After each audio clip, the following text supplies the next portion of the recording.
presidential primaries so ya busumi ya yo busumi ya 26 August and presidential primaries no ye number 1 your mo friend ye special electoral college no ko can say special electoral college conference no ya de beba so nyame ya adoma no so 26 ye na omo wie na omo yi nipanum na November ni mo no wo akwakoto aba na omo de yi obi a obetum franka no Ediama eye NPP. Abena mowe. Antina say. Abena what to say? Because sense of how. Now also your guest born. Yeah, August 10th. Next week Thursday. Next week Thursday. Yeah. Na me adomo china na watching. Annie. They just say our birthday. Annie. And so what? It's there. Say. So we work and I'm so into the end. Just say I'm not making birthday. You know, be some same birthday. I will be some birthday. And I'm saying birthday. I was into the and my best birthday. But yeah, my birthday envelope, bro. There's a question. Every day, I said, "Who is all mommy? I'm going to radio see." I don't know, mommy. I don't know, mommy. I'm loyal radio.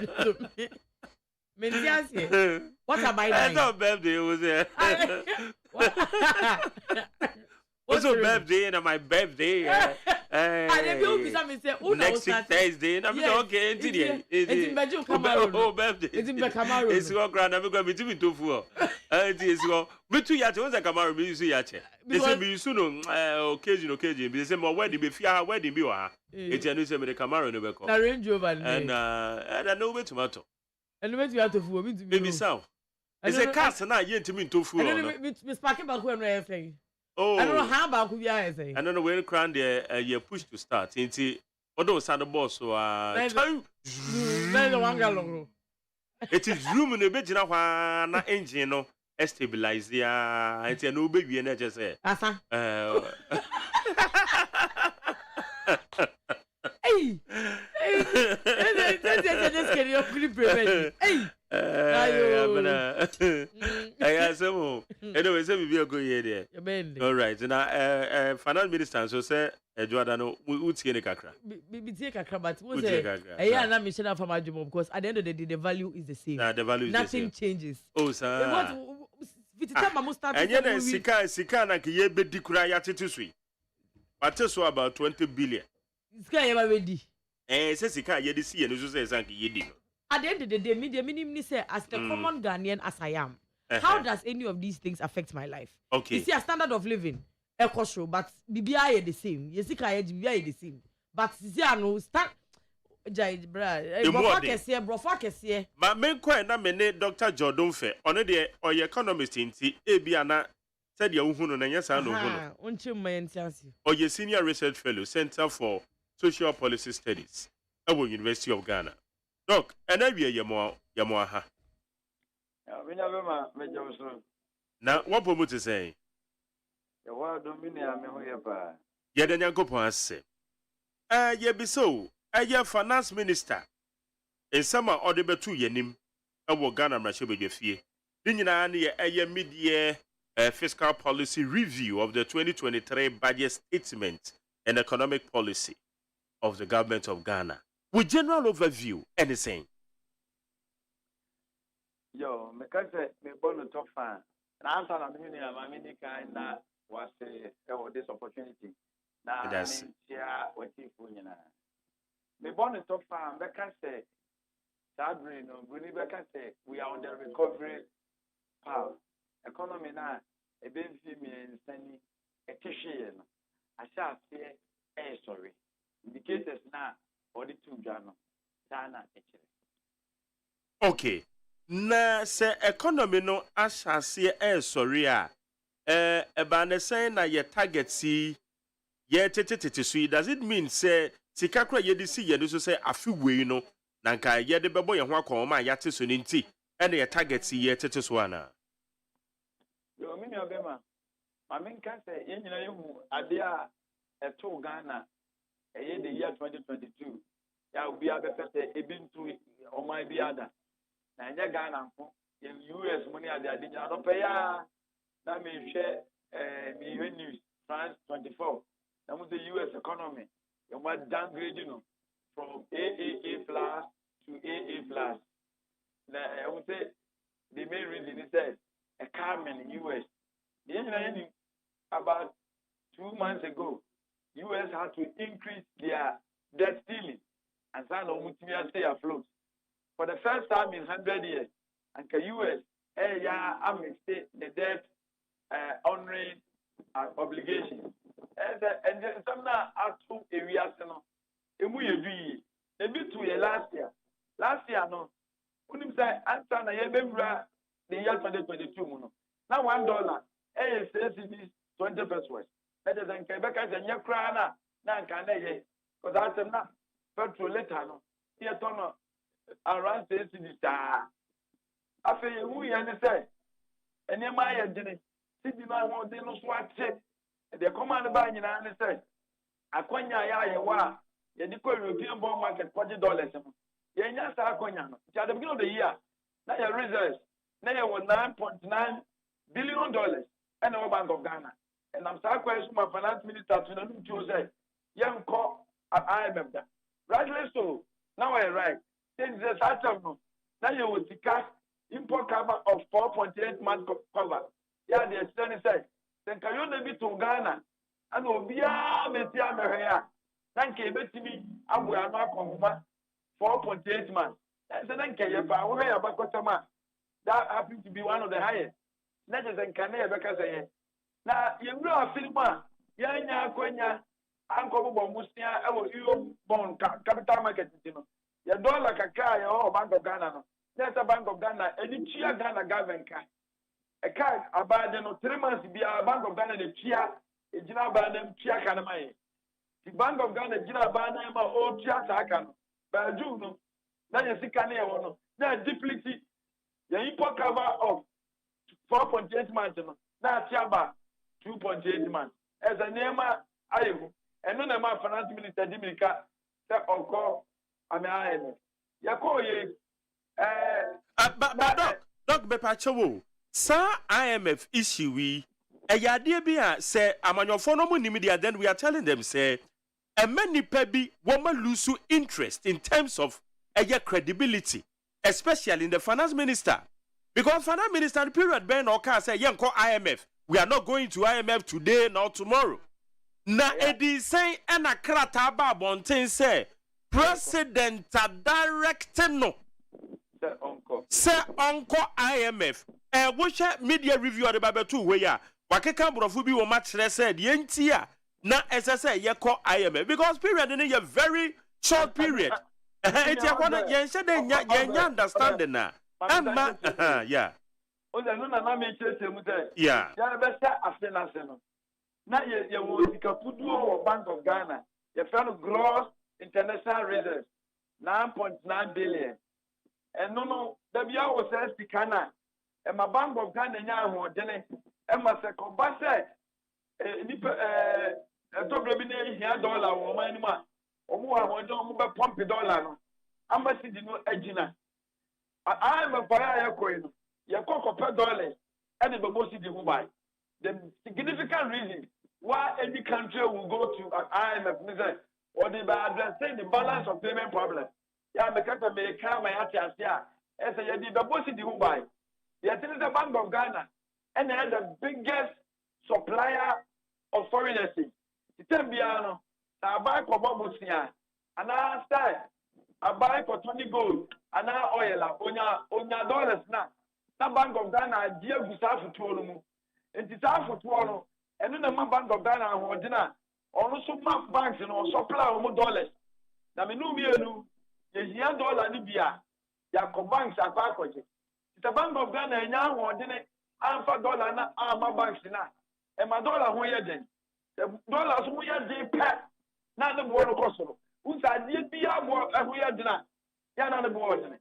And those a terrible now book and we are dinner. Who could do what? The board of Kakao on the one also. Sana dollar. The dollar who are dinner, the Bank of Ghana. In young one, they are supply. That's an award in the people from say pat. Let's say when young one they are supplier, and $1 no more than $1 no more than that is a city no essay. It says over here city baby Now they are $20. And then they are the money my boy at the number as a term I had no. Until last year, no, the year 2020, the year 2022, now you were reserves 9.9 billion with a 1 day. Yeah, from Nami message, Nami 357, the 357 member. They never reserves that they be a walk. And just say December 2021. Yeah, finance minister two the new to say Yanko and IMF done. Now we can say Satam. Now you import cover. Now you 4.8 months. Now you $1 do what? You did boy on board the Aquaman on Yako Kanyama. Any other than you were Acadia 4.8 months. Now and know you're one of the highest. Yeah, Mekase. NTBR 2020, Mami for 2016. Any example? 2016 December. Now your import cover. And your 2.8 months. It is December 2021. Who are 4.8? Let's just say that time no $1 now. A dorsal. Now another finance minister Gina so can say on an island because I want on per dollar. Now dollar make up everybody in the way. Me will be that and then I make a quiet. And no na Emma can't answer because now on himself, you have been running year 2022. Ghana, immediately coin Yatako, European bond market, any other capital market, Akobobusia. Fufia the Twatter, you read the year 2022, and International Credit Rating Agency. Almost done ready 45 countries one day, almost done ready 45 countries. MITB Telegram, I can't that day, almost from on midday news. I have interview. 80, a combat, a mamma may bring and a gun. You don't get here to Gresino. You're not going Uncle $10 snag can never quite general. And Jacobas at the end of March 2022, the Bank of Ghana, the Cano, as well as Chia Abaika. Since the National Bank of Ghana, a DB Bank. Now, there could be a chill outside. Some are Russia and Zanzibar. And then, not being used, Omo Kwama on it, a top patrol, and the Bagana, Everton. There be one man, who would see Capudo, $150 million, and a coca patrol. Tamba put in Zanzibar, that global, prices for crude oil, of course. In fact, Antana and Tokone Dabano, not one barrel be there $72. And Tokane Bayano, petrol cost our maintain just it could do $121. Instead of 150 million, after not being easy to know, almost $400 million and a quadruple eco cover. Let's just say about $250 billion more. Don't want to see any Ghana. And to almost $5 no, at the quadruple eco and Yama Bani, and now my dollars of plan. Eco form. And then the call for Mama at the beginning of the year. Now $1, ASD is 20%. August, now $1, ASD 20%. October, now $1, do 17 cities. And then the man, and Yama boy, yeah, did 7 million by a year, they don't car or see the the same. I mean, more because I would cheer by Ghana and inflation because the dollar. I said, and Yama, Yanu, don't want to confess a man on the never. Next dollar, no, SM, a city, no way, I don't know when a dollar can carry. The attendant side, and Yama, confess a man on the especially petrol, I mean, Yaya Cotono, petrol was so pet.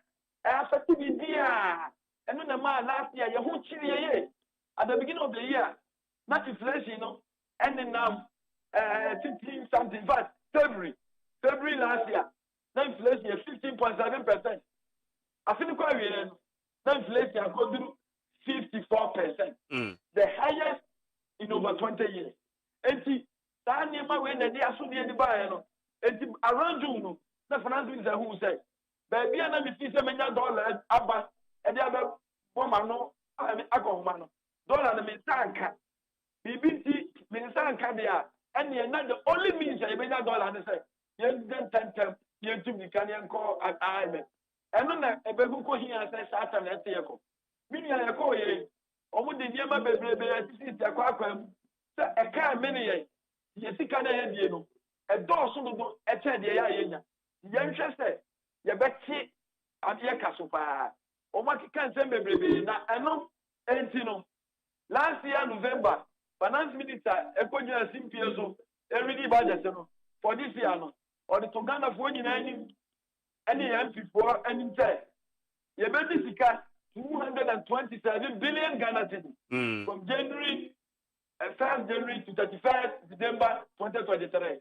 Na no na yeho adom at the end of June this year we have patatakra mu no wo se sika na nkesi ebedi no emu $21 billion Ghana cedis 21 billion Ghana cedis there ehu hia say yebedi bio eti ehu hia there a ene sika pudu anan kosi yebedi 227 billion no and yebedi 206 billion this can you say to 21 billion obi bebu say adenti na finance minister what sika no so Ghana hia kwai amanfo be hia kwai the parliament ama ho kwa say the sika 227 billion na wo se makọ shy emu 21 ego yema o yes and say na Ghana titi wo mre ni bina ba pem na no se obi koto abai security bona this is a bond coupon rate no na ye almost 20% 19%.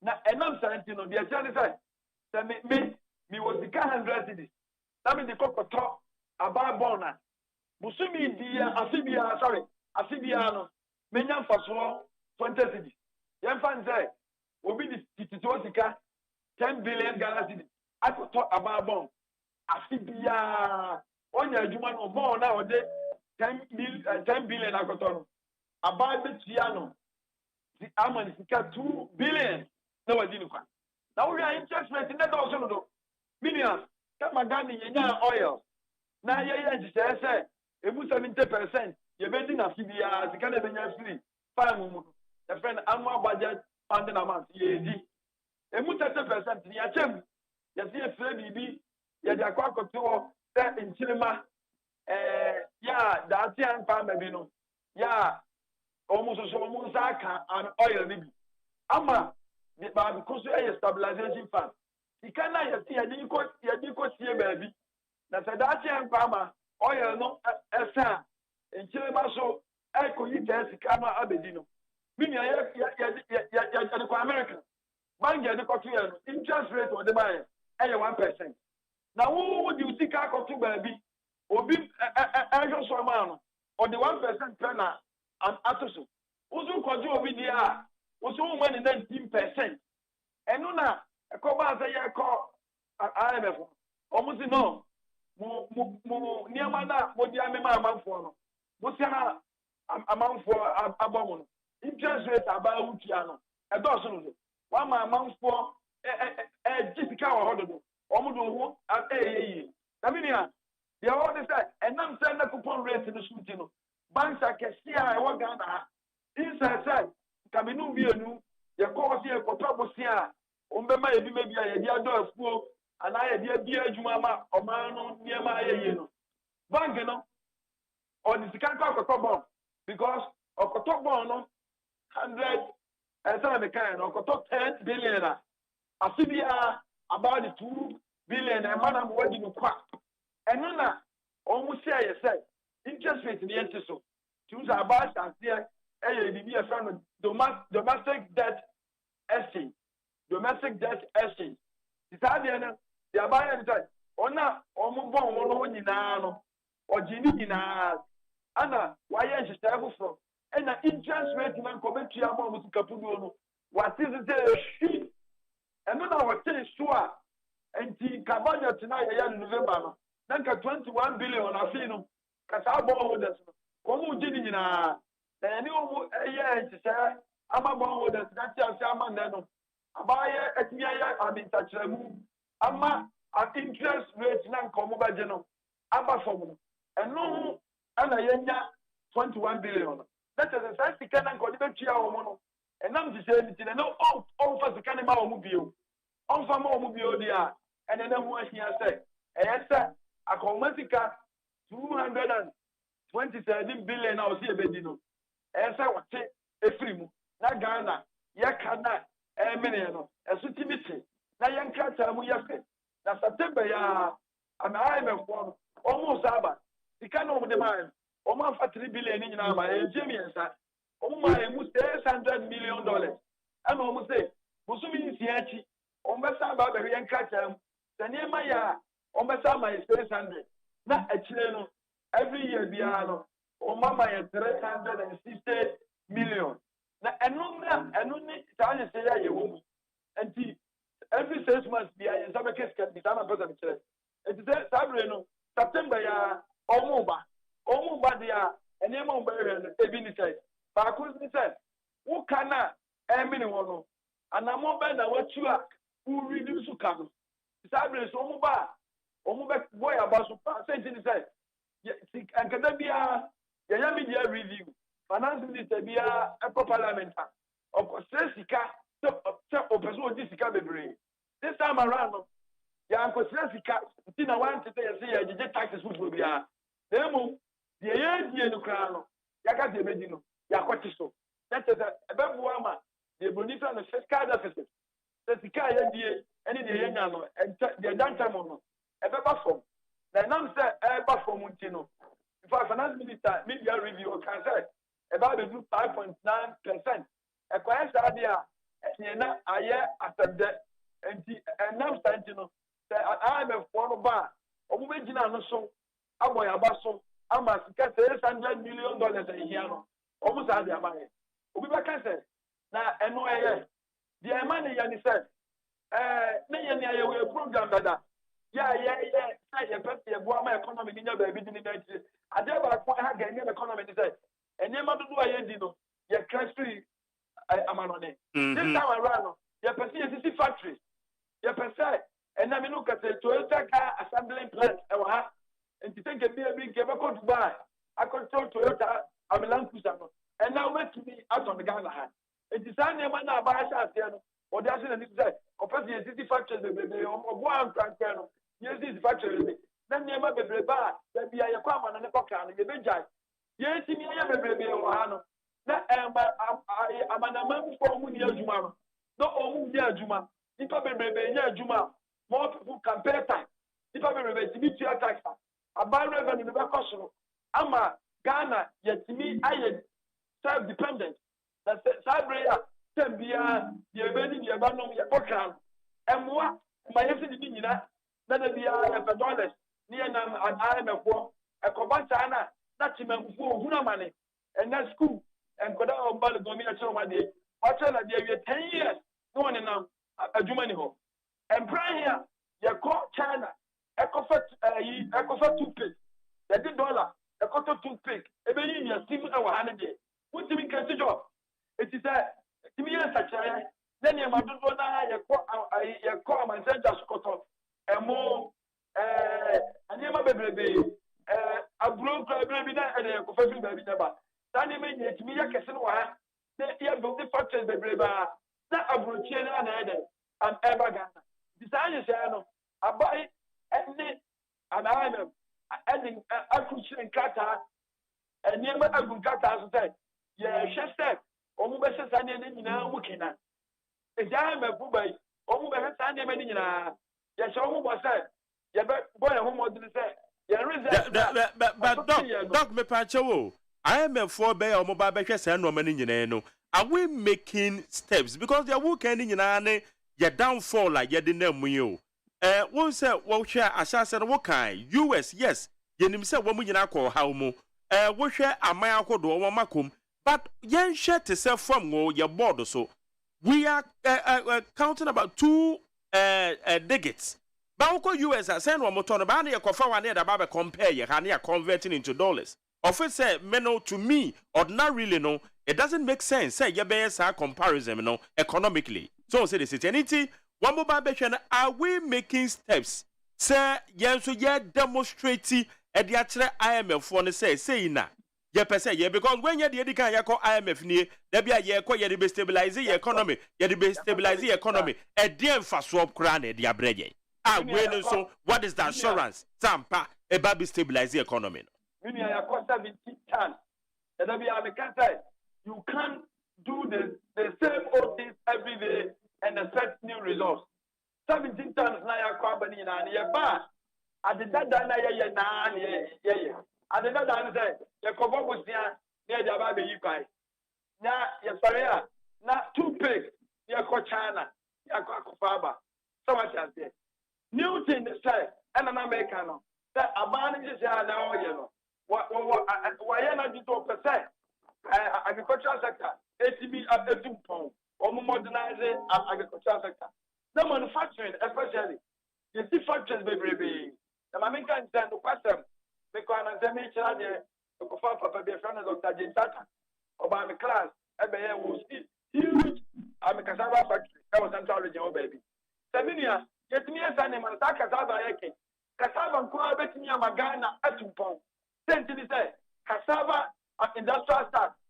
I'm a cassava industrial start.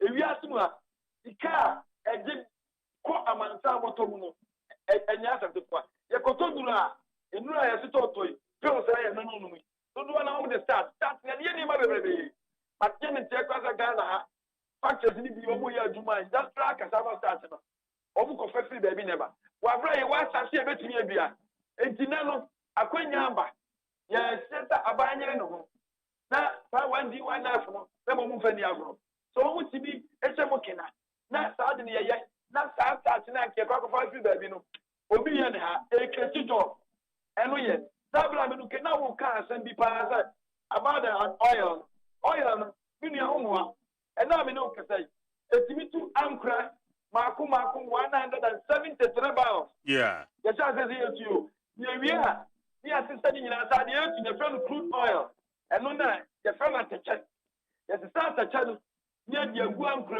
ni adi ko US ya de kwa mana ni kotone ni ewia ni e ko Holland ni akoto refined oil about the use ha binia o petrol na wato enye petrol no amansenda so bo no nko e say say abai ni Texas here since the year 2006 ya o mu de regulating the sector no e say individual and the co from BDC o mu ko amansenda so no makoto refined no o mu koto a cheap no mo de be fa ba no ko filling stations are over top of that. Cheap no cost no. Nini na ka ho. Ento obi busa say, adan nkenti mi yen say, maybe an katakra de ho ba bi no. Yensi oil refinery kesiye. Nanka ye be fa ship akọ Holland akọ petrol de. Ke en ko tom takra de ya. Nanka aboa. Asumi ni ta je say no. Anyone enana manya ne tie say Chinese company bi agadi oil refinery kesiye pa na mo na mo kan use ntimura mo be Ebento kra. Exactly. It's meaning time that training is here. Until say you be just any man. Let's say case the bia the be come and say just na akoto there. Ya so ni there. Problem where you can never solve it. It can be ano. Ko do beba ama be ko. Ko si beba. Ni ejina de ejina. The me take practical steps. Na sa oil refinery. It's me ko so ya de beba. Ebeka chano BDC no omu ko and Holland na ma kwa for petrol aba nemu yeni aye memo ya no omu beto bi wa ya na reduce the cost because you can't petrol no mu compete the cost e can enable the become and I'm say oko Holland da utimi facility enkoto ni tin wo the dollar na koto it can be a dollar no amwo de baburu city no so no e chere say e se petrol bo e ko soro pe. It's been a time and stamina from 57. We have been doing the same old thing. And nothing at time be a baby a journey. And it's a nano. And it's a good farmer. Yes, you percent your industrializing the economy. But because the crime in Comaya, the time there's a sea factory. Factories or casuals. Because North industrial area and track and energy. And then you are churches. Your giant factories in baby, and then. And you say, I want to say, new factories now are bypassing yes, and now by the by the it's 1D1 from a young crank and I buy a book on Kutupa. I'm on what to be there. I yes, sir. That is, I know that it's feeling. senka video ha akama ore mi fie na nim no eya ofra na ta ya me de me nsa bom samotia me de aya anim no se ayi no ni kokoto fitakrade made in takrade under one district one factory ka first na anke ya ko first China iminia ade be tia game changer na ne say tabre no e blood be say ni pe bi say kwa me just fight ya omu be businesses now we see be factories no ye mo omu kutupa any tanko for omu tete san business man that people no abai mo makonya no mu be factories akesi cars imagine say car assembly plant but say makuma ku fight and then they answer say be yeduma wa e be kakra no yen $1 enpa brochire ko toka bio ko car no ye ni nyina wa ha ni nyina da babu ama ne ma tiya de asa na anya sa na tambia na yakoto and home use car na yakwa fa me ne diaba ne ba kakra bi accident problem ye betre ma etisabre no se na me kai etisabre no ufo kakra bi aba ya wo he aba chapter the sabre ye no a bit different it member benefit of that say Ghana for my share aye nyina ye support na sa local factories na ye bien bebe no omo ye de ma made in Ghana goods yento uko brekuma 1D1 tomato factory kakaka bi o maya enyo tomato paste umuye bi pa earlier no yako Italy and China ni yakwa tomato paste ye ba na ye maya omo ho fei no ma gina TV so no ma ya advert na ye talk yes so tomato paste ni nyina no we are creating jobs for the Italians at the expense of Ghanaians in December no so bi obreku no so wanya papa wa chance ye tomato paste na ye promote wono ye to wono na ye sa no we are providing jobs for Ghanaians na we see Ghana for bebe nya juma o menya konya afia taxes ama buy taxes no akwa animu mini o mene ukasai enipa about 14 billion and a juma o Ghana but emu 2.3 billion per and a chia and income tax enu tin na bia taxes na nso a this aba ta ko babosia na dia ma ko ba sa no do na wo informal sector ebi musu do na so den omu nya juma this a wo be factors bebe so obi anya juma ya obi be tax the tax no about the just do ama the bia okama no ne ko babosia no eso ba se the jam the tell you out na mo ka sa me ka se ya na so bi a ba bia bibia empesa me ataba na baso ko ne ma do aye ni nyina bosia no ko bo na be ya enye na wukia enye bia wo ATS me ko ama obi abekia na se na fufa do bosia bebre ba o tie oba ye kwa bosia no tia kwa 143 billion Ghana cedis. One also no the net borrowing 164 billion. Eti uja musia wa bodu do ni na akwanya onya de ye wono ade de no just 21 billion. Tutu na onya chiaka ye ka no over 80% enye wono no ka oba ko bi na eye ni ebe bi ene ho ka ofia. Ta se de meka nsa no anado eye am ye wo aduma next year also so odama mo beba wiye odaba wiye ya the year 2025 April ko ana na do bosia do no so boy ana na sha se ebe wo sometimes wa ada wo ba betia ba mi wa kana na do so ye na dia se fe da do enti da ne won mo nyama ba no na obi aba no ba betia enti bi na sa ni se no ya emwo enu ti na ho nta aba bi aba ATS na Ghana for we ni mutabi bi beti enti ya na ye bi abufusew ni a engineer ya ye be changia so ye be tafa kwa it's time for us to do something different because we cannot keep on doing the same old things and expect new results. Okay, Doc, mami misa we yo. Ene aban finance minister ka say we must stabilize dollar yi. But dollar den so baby e da no enye kwa na ye hwe ni mu say etese anka e da. Etese ba for more na stability bi wo ya ka ho asem. Na maybe sasa stability a ye kan. Wo hwe budget ni mu a eye media review yi mu a. Or kase external debt restructuring. Say was suspended a kabi a yedede and crofobia including Eurobonds no many idea yen kotua e hono ka Eti wonyini say enya sa artificially say no ama wenti na ye dollar no as stabilize kakra. Number 2, period ye wo mi amount for imports a wo mo ye ne no so. Enuti the demand on the dollar no eno so aba from. Wonya sure say artificially say no ama wenti na ama ye dollar ye hu ni say stabilize no aban no e ka say wo me stabilize dollar ya na. Enya sa na ti.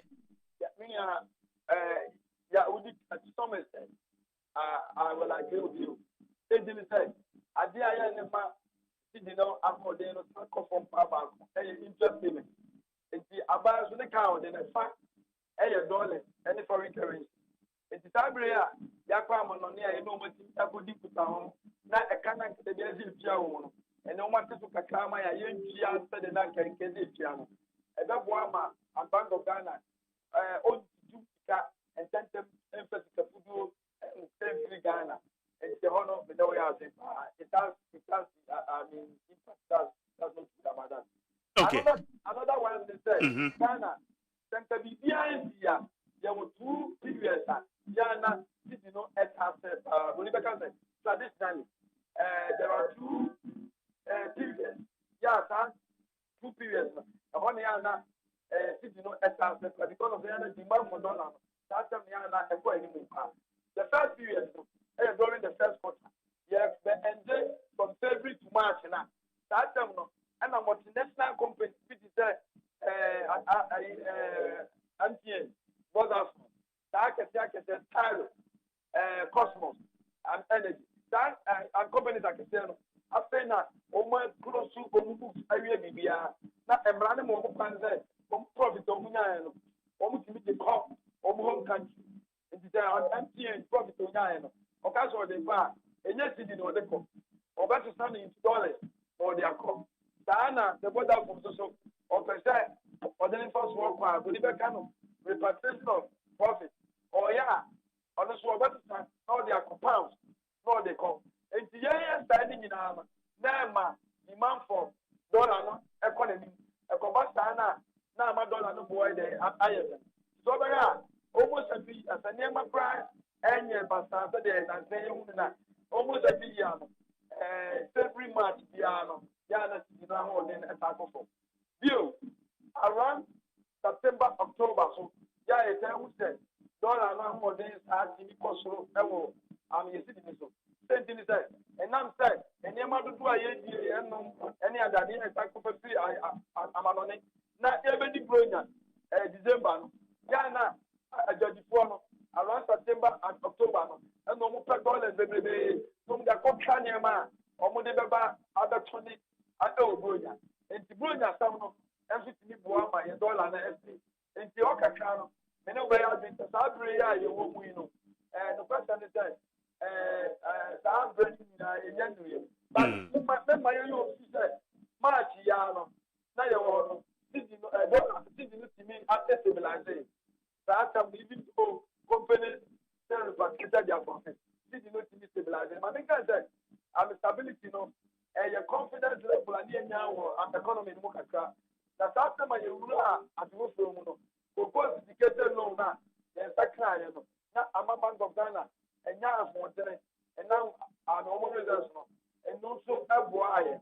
Anna, significantly, may board and approval, Emma and IMF, Emma is $600 million. And yes, it was. Neither Bank and Bank of Ghana almost to the other dollar and our doors of that they're okay. Yeah, I don't want. I'm a Brunia Breno. This is the best year. Yamon Fire said, is a proposed indicator loan. I don't want around that time. Other one. And then don't one more. I must let me a general. And I said, that's an IMF. September, no. I'm in Qatar and then why I say green. Get me people green kids say I don't know about the half. I'm sure said almost $600 million never buy it. They know that proposed indicator loan there. And the dollar yeah who's the city no that what the next enough of the rent on after between 11 to 12 cities. A general watch a bit in our city no we have performance and I only say over the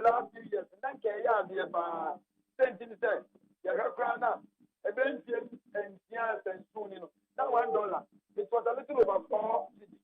And the Bureau celebrate now, their corner, yes.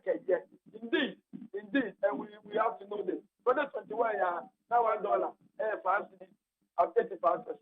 Now in 2021, the depreciation rate, they are 3.993%. And they knew 4%. I can't get that 4%. 2022, the depreciation rate was 38%. And Nutina, and then the depreciation rate number 11%. I'm a financial minister, I can say. I'm in stability. Okay, even though I'm 11 is higher, but compared to the 38 of 2022, I think CD is now doing very well. Okay, now, Doc, maybe some 2 questions in a year. Bank of Ghana and they one more say one more a year a cow about 60 billion Ghana cedis. And no, at the end, I catch the year central bank and Oka with the actually ye. A move back on say a cocoa board for crown come wabo. Na cocoa board for you so no more problem because I didn't know one so a sika woman knew who anasa projects are woman knew who sika da ho obeche na woman dia mema eti project no woman ma project cost to be a say 50,000 cedis me dey asem count 50,000 no more dey 50,000 budget na no mama project up to 100,000 ade na woman so woman dis esuban no woman yes ade we say ade mu odin pa ba ko woman ye according to the performance audit by audit service 2020-2021 ya wan hu chirem na cocoa board award contract by heart just like that aden na say ba nsa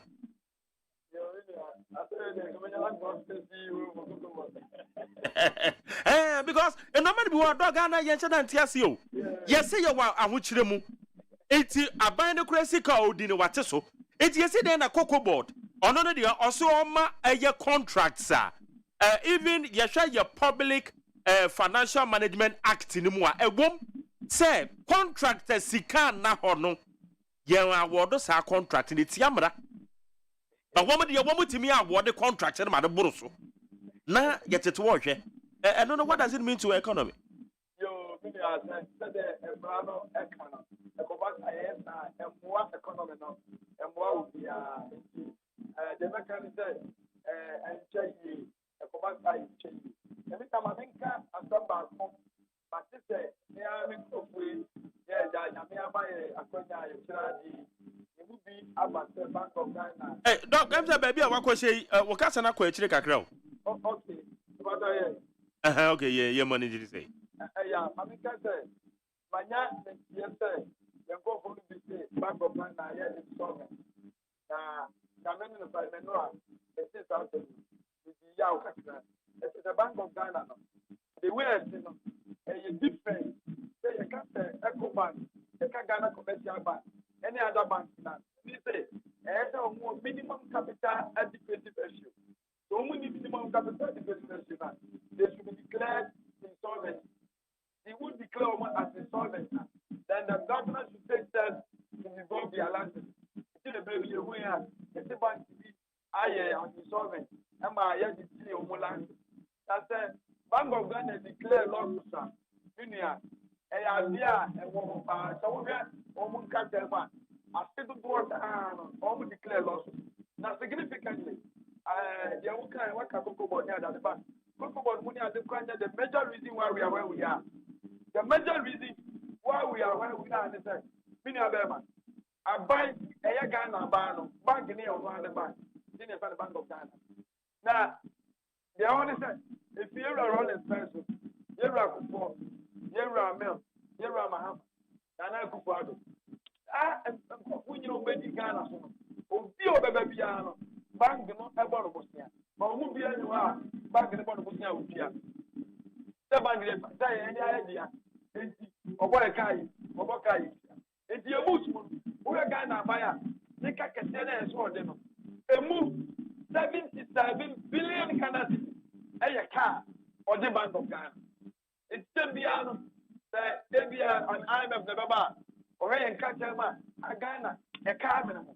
A car no ban, they won't 77 billion a car with the Central Bank of Ghana. And so, a car so down that any here, and any a car account. Bank of Ghana wants to be made a car because any bank, and I won't see. And Januna and say, I buy that is there. I can't start out that. I'm a baby, I'm a cano, a costume. That's why it's here. Now, the city, Miami Bank, a cano, Pacific. 77 billion. I buy a simple bank, the cano. It was start to get for Guiano. A very law. I'm a Bank of Ghana. And also, I'm buying and cut out and a funny car with them. I say. And look at that because cano, a down, the Utia. Utia, now who are going to say, I don't know, you're good. I don't know, it's a bias or say for Guiano, as far as I come. And why on the phone? Say, I said, no, dear. I send the only job for rate. I want I'm a bag, I'm a bag in the class. That is where we are now. That's Ghana or say for Guiano. Significantly, and I'm on my phone. Million loss. As a good one, a car, Yako Bank of Ghana, 3 years, China, a partner. Am I just book I would just book a bus and I'll tell you the ratio no cost. Now, can you raise a coffin? Who come and send down for Bobosia? Now you're just on my interest rate, Kaka. Okay. And it's a ultimate, yes, she shot, I can't. Emma, who we have fed. Emma, Mansan, Emma, okay, raise the year. Bon, back at another day, maybe a bit about the Yako.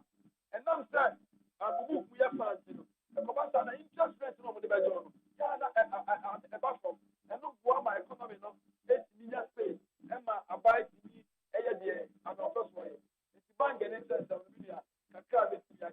Okay. Yo, Doc, Van, what church and Roman ye, ya dance, and every any a bra when ya my pa, 5 years, I mean, ye can, the just say, you will resume, say you would that be the name. Said your finance minister catching and so, baby by 2025, the no minor, is sick as some to energy and I so no, a assurance be a say yet to me, a faddy Juma.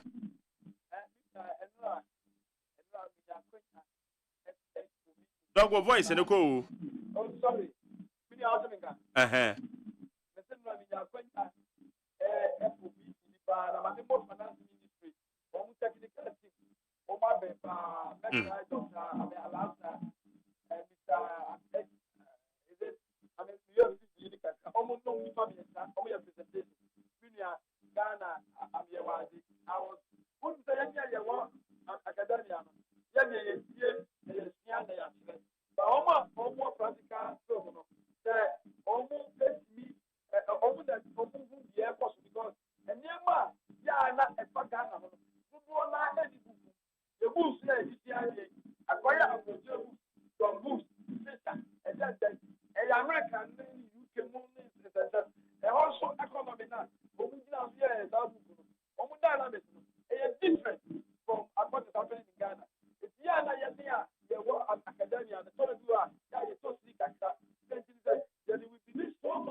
Okay.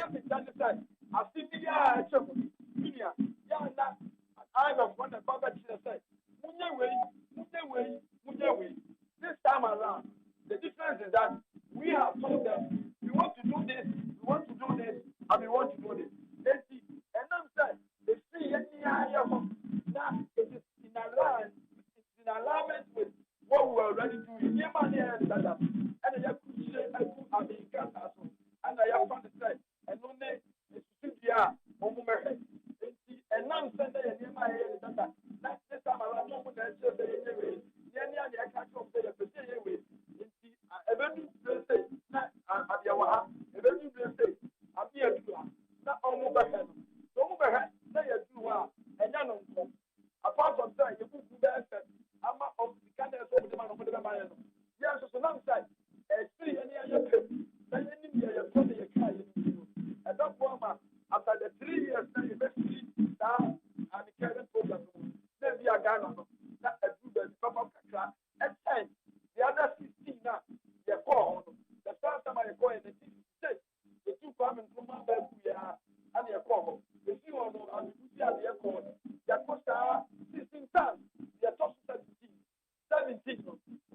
akonya kakra e ma nsatire bi be mama ase this time around and never okay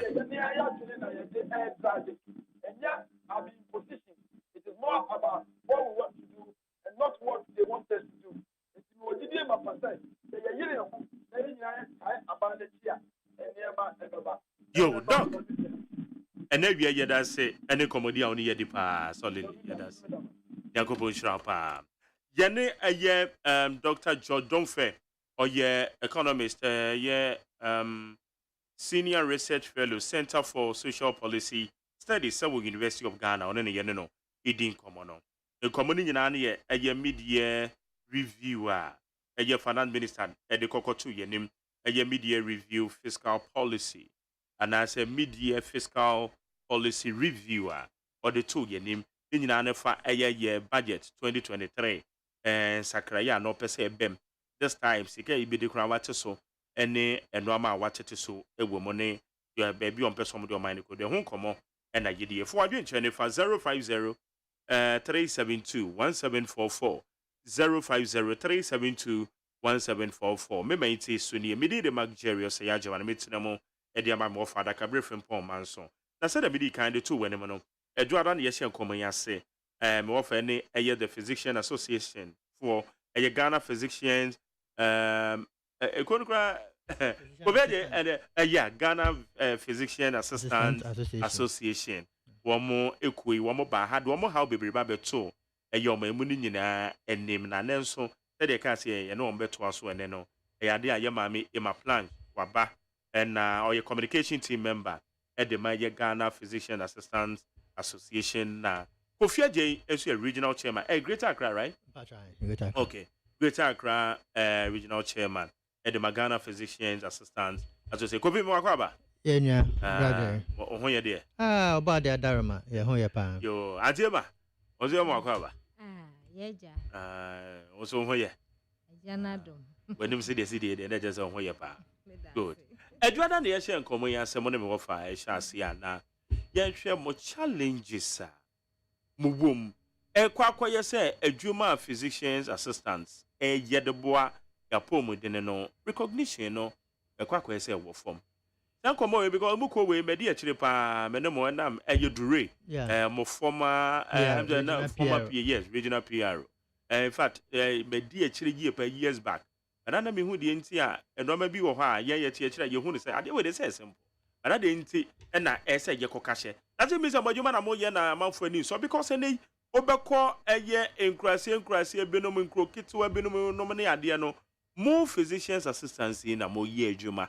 What the boy supplemented the health delivery. Yeah. A quack year, a baby on the Bobby. Some shall see a free while so far. Most some outline.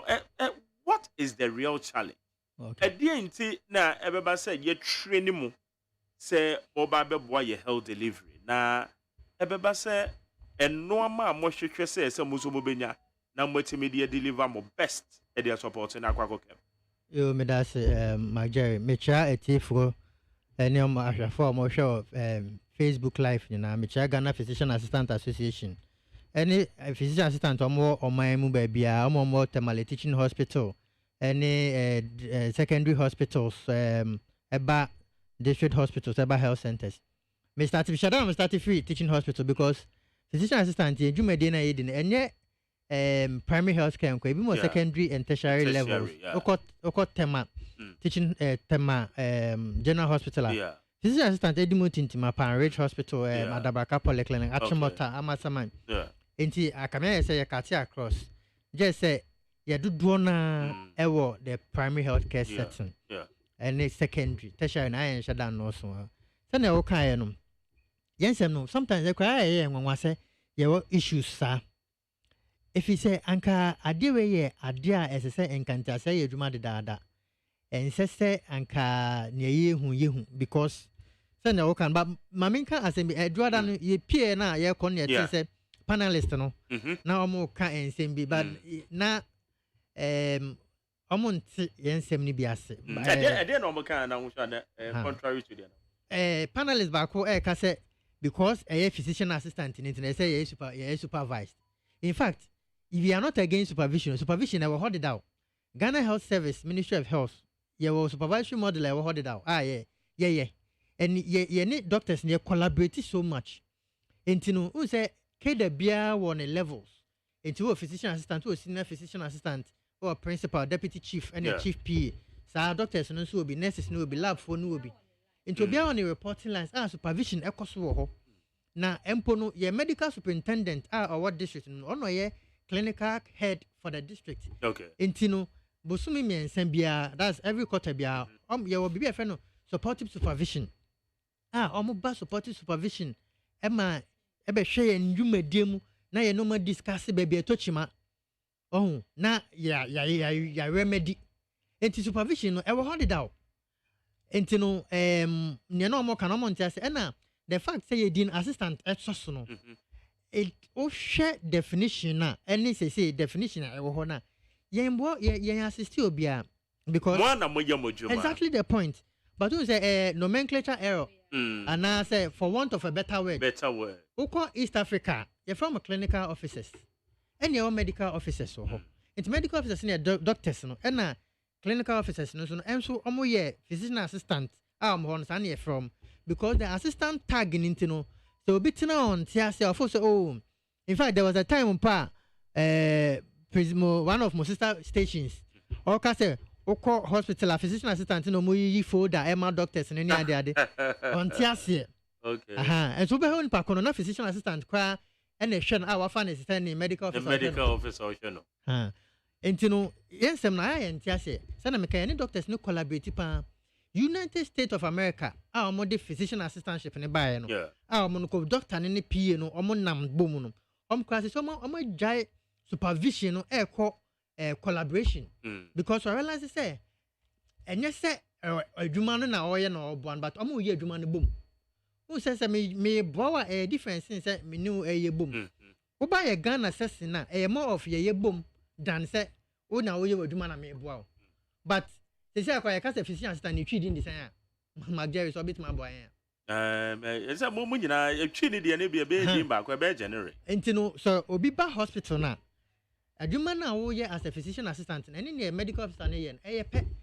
say o hwe ye nkrato mu a ye nka say any medical officer na ye pe because the way a team work no ye relieve a lot of the OPD pressure any inpatient pressure no na ye job more complex issues any surgeries no enti ye complement each other o say na say e cause strike o hwe hospitals na omo bre pa ama to the extent say some of the medical substances some will go against the existing law no so actually existing law na you see except the house officer a medical and data practitioner may practice medicine into a house officer as I say we need supervision we are physician assistant intern and so yes we supervised and to osha oko hospitals now all the interns and the house officers in the age because of your strike no which is very illegal and can be I think a medical and dental council medical superintendents and clinical coordinators no more hospitals now use house officers any physician assistant interns because they are contravening the law okay and someone practicing independently now physician assistant any medical officers now my dear my main can say me na aya panelists be say na qualification na they call PA school ni oko can USD website any UCC website any UHAS training physician assistant any medical officers now cut off point for medical school 6 okay cut off point for physician assistant school 7 grades aggregate 7 and then cut off yes and you know bebre and their physician assistant omo medical school because the medical schools in North and to overflow no bebre physician assistant training omo the same university omo the same class but physician assistant in firm accelerated medically trained clinician AMTC the world over that is the generic name I use into accelerate training instead of 6 years now then I'm doctors no kono PA no ebe kono 4 years because accelerated training into there are some aspects that are restricted because all training is accelerated. It doesn't make you incompetent. It doesn't mean say you're incompetent to do what you have been trained to do. Obia you're competent at the level of the training.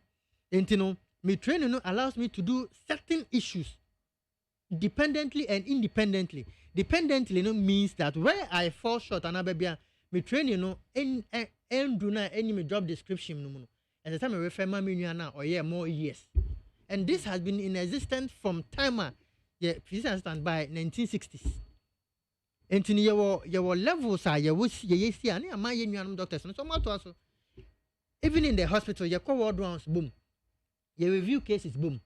Your case now say intimate. Me more specialist me cases are. Me friend no.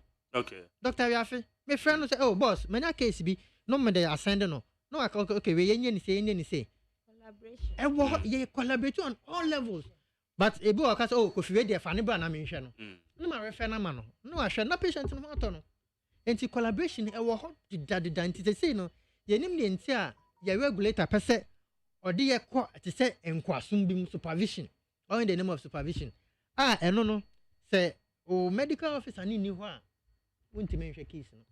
Microphone ne be. Asana kwa ye. Sana eba. Sana say a o mpese o mo de ba. Na nye ne be bro. Magere nye ne be bro. Timamufo ne be bre. Because say me supervisor and say okay, so binya asthma oba menhwe. Owoka obia oba menhwe, obi temperature 39 oba menhwe, frame me. Okay, fine. My friend no. Want me fight is telemedicine, they buy telemedicine anti-me engineer organ ha. Because of network issues, any delays, sometimes we for telemedicine center no. Na I busy. And imagine say one supervisor or 5 PAs. Wait for me for be a friend. Why they no be for? Why they no be attend? Want me in conference call because your confidentiality clause. As I said, patient be treating as confidential. And usually say one shape and no now work first face to face. I share patients now. Near me show our chairman usually subjective and not objective. Yeah. Because I know now wo and clinical acumen will be based on Mimi ability to describe to supervisor now what I am seeing. Nigeria no ni asem no. Enti no ye kunya na no enye sika bia ye pegu ebotom. Na mmom se ne be safeguard health system na abamit may achieve universal health coverage by 2030 no. Okay. Emma, bia na obi kan ye science and data. Bibi e kire se mo performance na nso aniana. Is that the reason? Because the year came bia na woman so woman and woman man out in an emptiness and yes woman buy woman fiti and woman kan sa keke. Eti bia na bibi nti and na Emma woman restrict mo under sa supervision. Yo mechia me da say rapa na mechia yetiefo nyina so nyame hwe bia ode na so amaye Magere asem we dede bia be kana e me se mi nso wabusa asem e dia important ene yaye eno ne ya asem a yegusu a yebusa e me se nsem yi start say ACC no enye ne idi eni hwemu a fiti time it's about it's more than 3 years now. Because me cry me shall say 2018. Exactly. Good. Yeah, 2018. Good. And 2018 Kurano up to now because we keep asking 2018 yentia you starting say yebusan sem ebini. Because number one more require say well woman say samudin no no money ade na mo ha. Your problem ne say your regulator or say yenye we are not physicians. We are not medical practitioners. Good. Fine. If we are not medical practitioners, you are regulating us. How do you qualify us? Per what we do. Per the training that you yourself and your own colleagues have given to us under law. Yeah. What do you want us to do? When you look at our definition and our qualification as a physician assistant, okay, regulator, Ghana Medical and Dental Council. Yeah. Good. Your cutoff to even practice as a physician assistant in this country, you should have an advanced degree. Degree. It's not a diploma. Yeah. You have a degree to practice. So what are you talking about? And we say that we practice directly to patients. Now, going back to the question, 2018, and ansem you started say ACC. In Crawford, where we school, our mobile betro licensure exams to qualify them to practice. Or matro, or my pass year, was a montanasi. And then this year, in Tia, what piloting medical school for you or modiaba.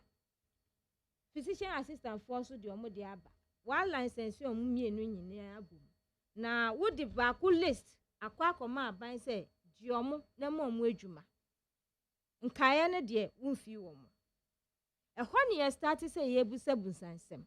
Na ye nyansem bia say, a quackoya senia, Sisia dear, I say, when him dear no, a queen in massing. Where do we say this? Where does this Anna acquire the friction between you're from say medical doctors and then more PS and Anna? We don't even know, because when you come down to where our field of practice, we and our colleague doctors, we collaborate. For healthcare, it's not about one person. What you know, it's not about one person. We don't know. And we have not seen any proof from them as to why they are doing this and they are doing that. They have not come out to tell us anything. If there is, we want to see it. And in all situations, when you look at their intent and their purpose, they have to collaborate with us. We have leaders. They have to call them, find out, and take their inputs. But when you look at Inyama ACC, not just say they are not even involved in anything, any action taken against us. Yes, it's very pathetic. Awesome. Who's a GM can be? Yeah. Because won't mean fan call on my doorstep say no more yet. Issue is with regulator. Because you have a very cordial relationship between PS and medical officers, our Ghana, between PS and specialists, because boom. But have you finding out the reasons that you're penal, what push you, finding out of Marjorie, MSN. One more intimate and mamma, dientia, one more per se, one more mamma year, Juma under that condition. There have not been any, I stand to be corrected. I haven't seen anything relevant to what they are planning to do.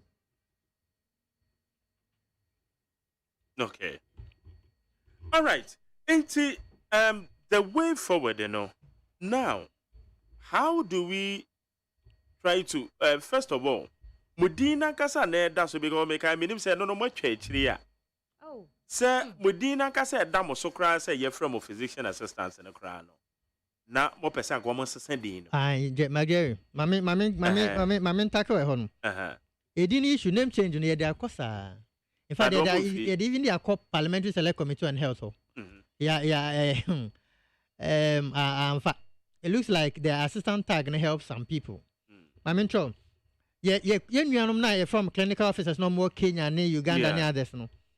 2011 Wilson research me who said in health care no the data na kasa enti no ntimi nsori na nka bibia on data yeah sure British Medical Journal right Otania Wilson 2021 I see meta-analysis found I see that on a comparison of clinical officers with medical officers on outcomes of surgical maternal deaths. Okay. Enti clinical officers no more CS eboa doctors no say because in class bi ho a doctor ni ho a but clinic no my theater man say na be ya ma me na onyem na ontimi wo na say ohia surgery no on travel free osunu dompe ema amasama hospital antana wow enti ho na clinical officer ho no aye surgery na ma me no ato no e na omde compare say clinical officer na yen Ghana ha say ye physician assistant no e compare outcomes with no doctors in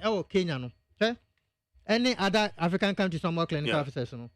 2021 and we British Medical Journal publish who say in research and so no omo publish data no omo publish research who here pan because your predatory journals utimi tua no publish be the amount but British Medical Journal nya be bia who betimi akotua just like that publish any fake data bia na fake research into no very credible I say meta-analysis found no significant difference between clinical officers and doctors for maternal deaths related to surgery.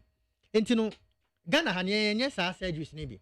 But person me say the competency of the clinical officer and as a physician assistant is very high. In other jurisdictions, it's even comparable to that of your doctors. No? And Ghana you a lot of maternal mortality. And then a bino any regulator no and harness this energy sources. I of physician assistant no. And can train them to do some of these things. And you'll be interested in that. But there are some people who are interested. Because there are a lot of ONG specialists, but maternal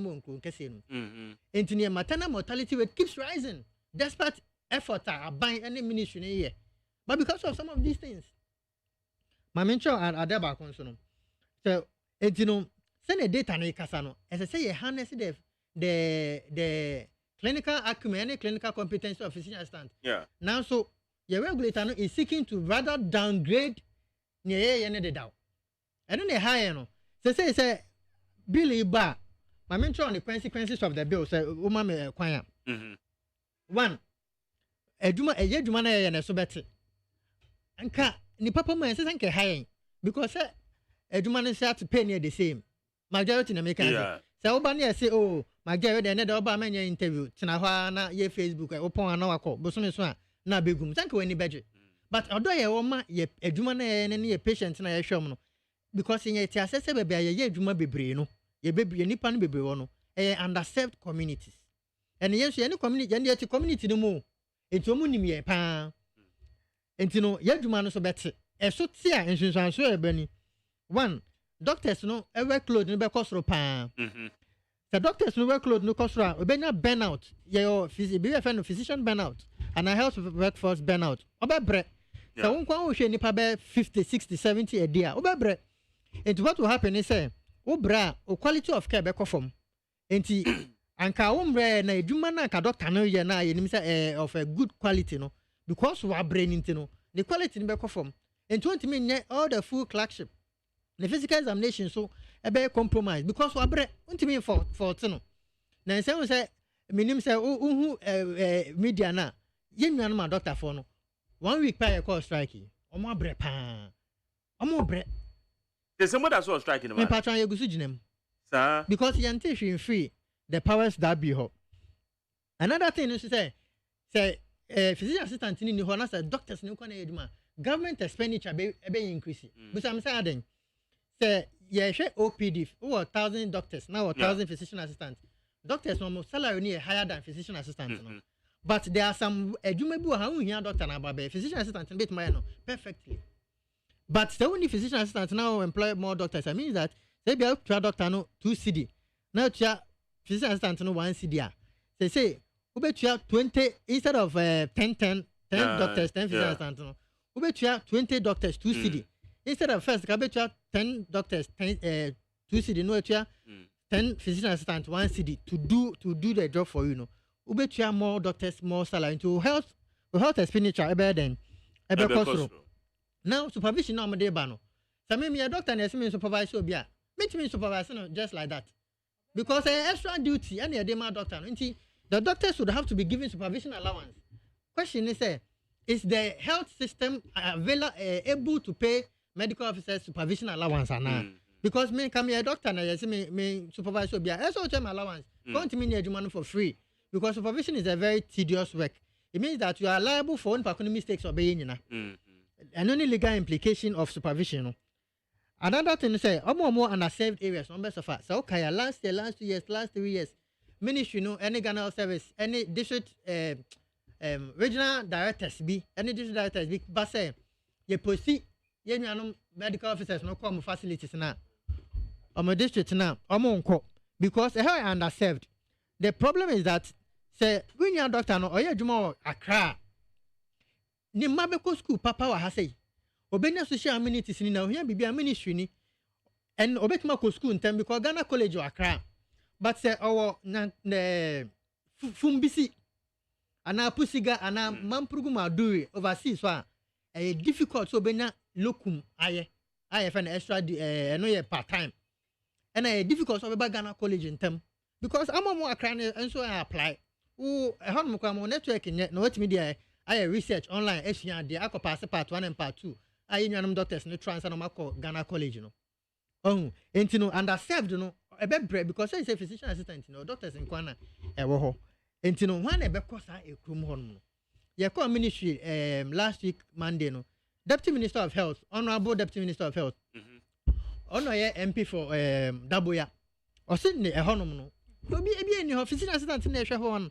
Na enumpo no Daboya mpo no omo post physician assistant na bi mu mpese omo beko. Because eho ya underserved. Na so kakra na ewo ho no safeguardium. Sana adinity o.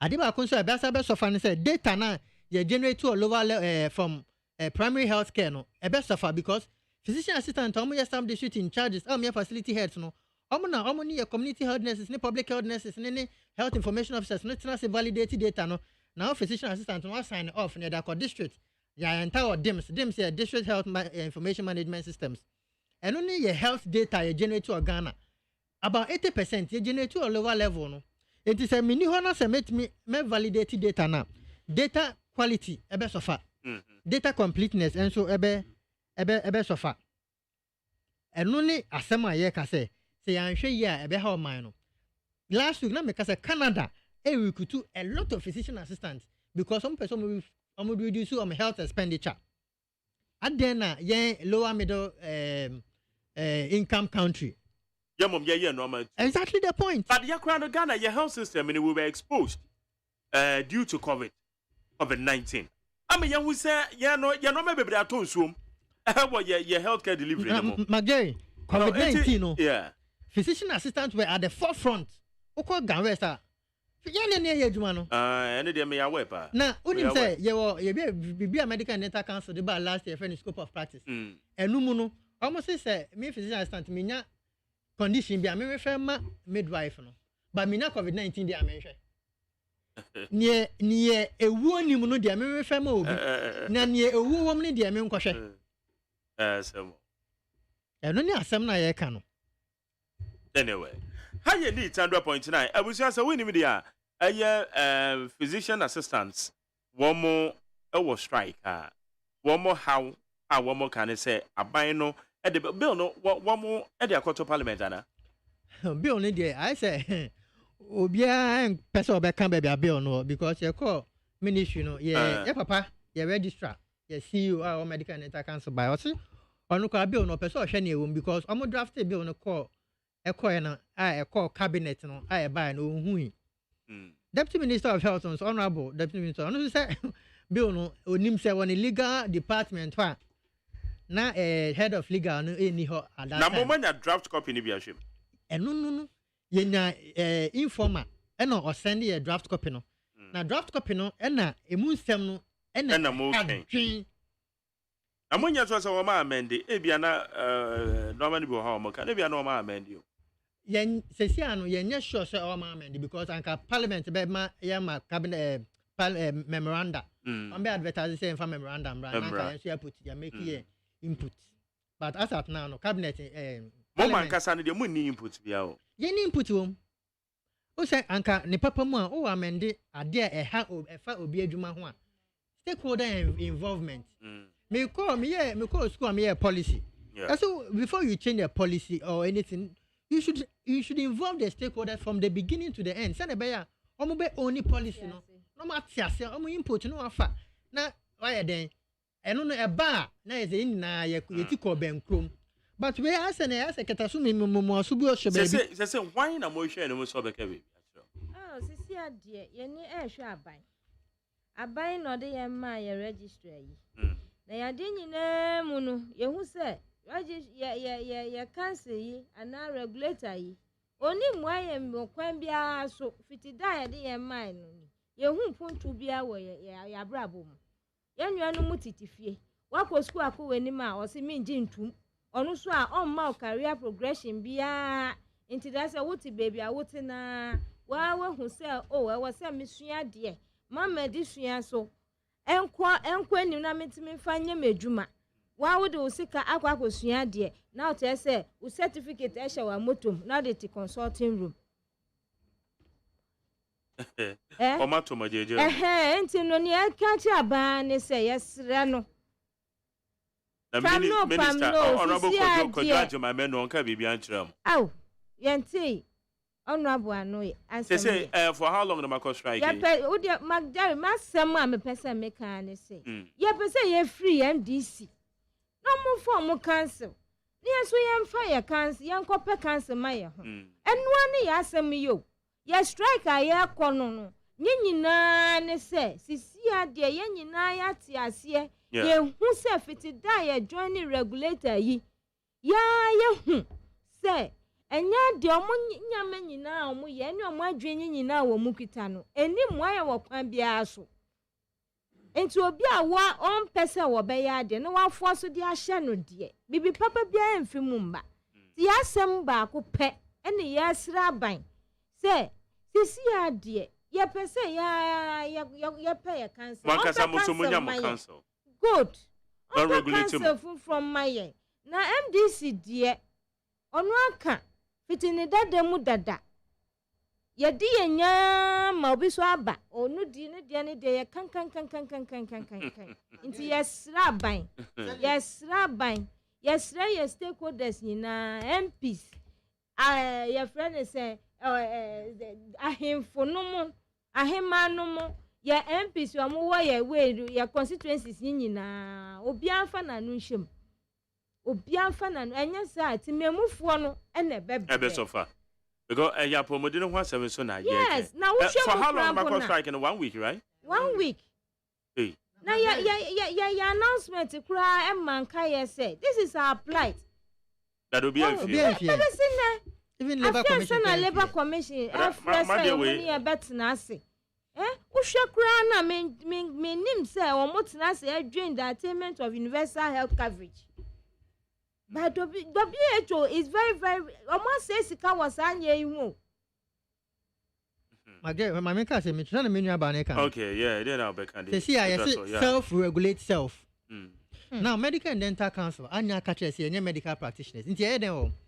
For instance, say GJ ka say Magye o nye journalist. E den na afia so ko tua sika mom so mo regulate you or practice. O ti say medical and dental council say any medical practitioners. Emrano so say medical and dental council regulate medical and dental practitioners.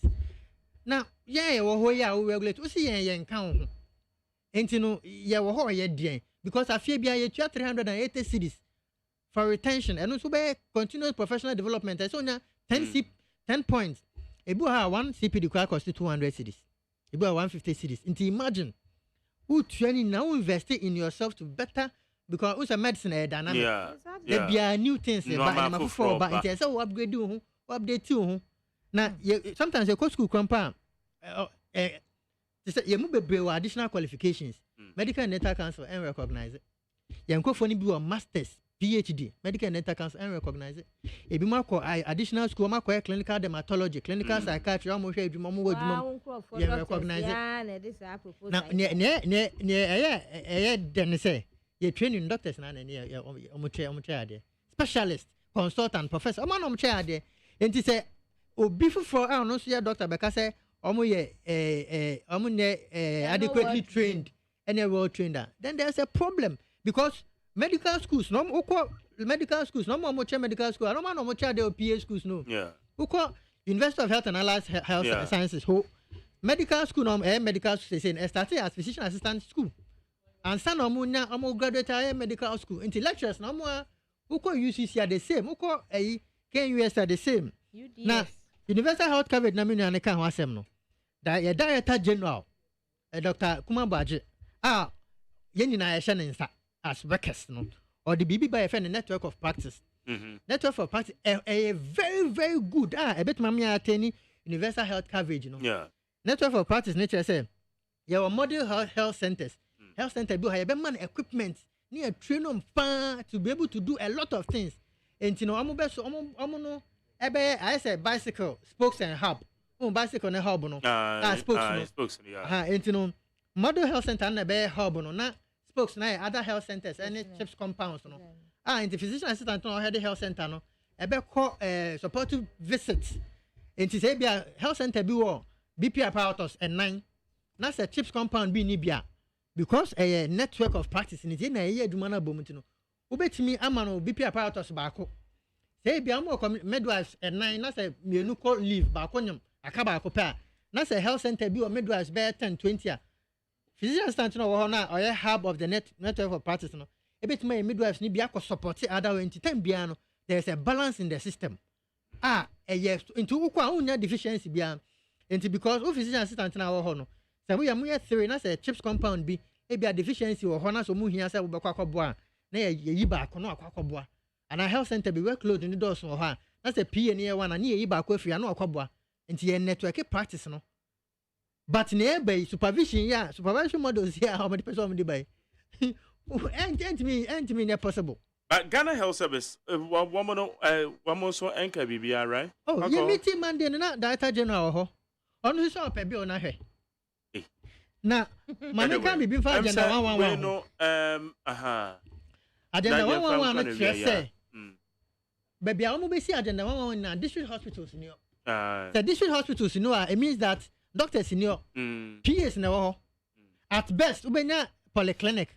Polyclinic ubekwa na doctor ba ko pe na omo maka na physician assistant and omo hwe enti doctor na because polyclinic is supposed to be manned by medical officer enti doctor na hwe polyclinic omo na clinical staff na omo yeduma no prescribers no PS enti na agenda 111 no hia no say if restrict your practice agenda 111 na so ya why na ba kwa yeduma wo honom because you need enough doctors in the system doctors say one in the system no be specialist more bigger facilities. Baby so Accra ni Kumasi. Baby so private practice. Okay. But I think say nyam penifo ni yet maybe some more questions. It is say until some of it free a year is it the ministry? And now some more can buy now where specifically na more came from the ministry, from the Ghana Health from the presidency. Because I say to me a demand answered from them. From the but until that, they won't call you. Yes. Indefinite strike. Yeah, try and penny for. Yeah, try and penny for. I'm on the labor commission. And then almost say labor commission I'm from. Intino. Yeah, train my be free or more aba. You might be a baby and mama. Definitely. But they say get to me at twice when I get penny for Cassan you what exactly in the bill? Yeah, okay. And no mono my intercepted bill now, who say woman. What they can do about because then they say encourage the woman in the opener one will be invited a year amount for view one be invited lot of memoranda normally about normally consider a year the bill. I think sir when ya dear they say yeah they are poor grow at this level because after COVID-19 as I say yeah can you year say normal way yet baby as a year grow. I think we should make a follow-up on that. Your system, Dialoguing is what is best to solve this issue. We've dialogue. But you could see make a chance and make chance here cry. Exactly. Since 2018. Exactly. I'm wondering. Follow process. Yeah, what's I follow? Timi awo till date. Na ye ka wo. Ano man na bibi wo a ye titimo a je agin someone say we say we are making a mistake. Exactly. Anyway. Ajema ya da maswate. Ya das. Etimo de subsequently no na wotwe besim no ne ade ye be follow ups na ya hwe exactly what empenyo for eka. E dia fa. Ye be follow up e dia fa. Because ye timi ta na mo empenyo for no so wo mo koye meeting ni wi amom ya so ntini ye hu de afiri maba. Yeah, to media to yeah, very funny. They say I'm held delivery no atapio. Say na wo hwe so a amaye ye moral crack down. Aha. Eniji anka ye wo ye mu a ye de ye dwuma no. Minjin di say ye sanko biom kra sa enije no e be wo ho. O ba say bia moti asem papa de e betemi abo. Oh. Akwa ese ni asisi amama ya da ye ho so. Anyway. The be from my follow up near who the bit me the outcome be free maba. Yeah, Why? that's it. Yeah, nobody in town. Yeah, Okay, that's Kofi Aje, Kofi. Yeah, that's it. Weapon, yeah, that's so. Okay, Kofi, Greater Accra Regional Chairman of a Ghana Physician Association for. And yeah, in my plan, you say yeah, communication team member, the Ghana Physicians Association. Woman, you know more. It didn't come on, and every year we need 100.9. Nana K, ne, yeah, Kingsley Haruna, Maleva, Omoba Betanase. Nah, you didn't come on. Maybe this year. Bonkno Needs FM.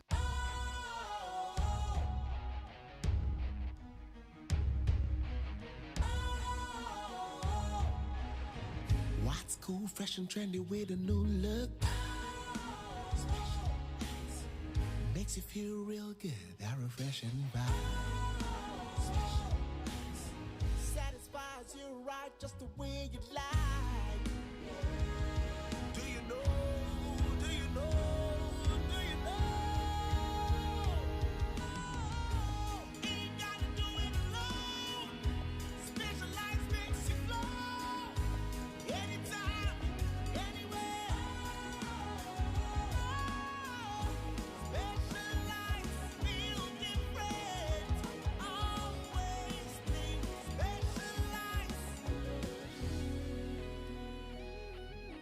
Special ice, natural mineral water. Feel different. Think special. This advertisement has been vetted and approved by the FDA. Hey, catch it. Listen in here. And you ma beto to dia me baba no hwade no. Hwem so betumi a. Hey, asew. Hey, now beka. Ya jon to ma me ensa duku portmanteau. This way chocolate drink. Na kan wo hwe afibian so beri ni waware ni a. This way chocolate drink. Na kan sia. Oh, asew. Wo den kan no tumu ho. Me be mo anu nso hye kura dia ka ho. Wo hwe dia wapi ho. Wo ka sa batete e da fom ho. This way chocolate drink.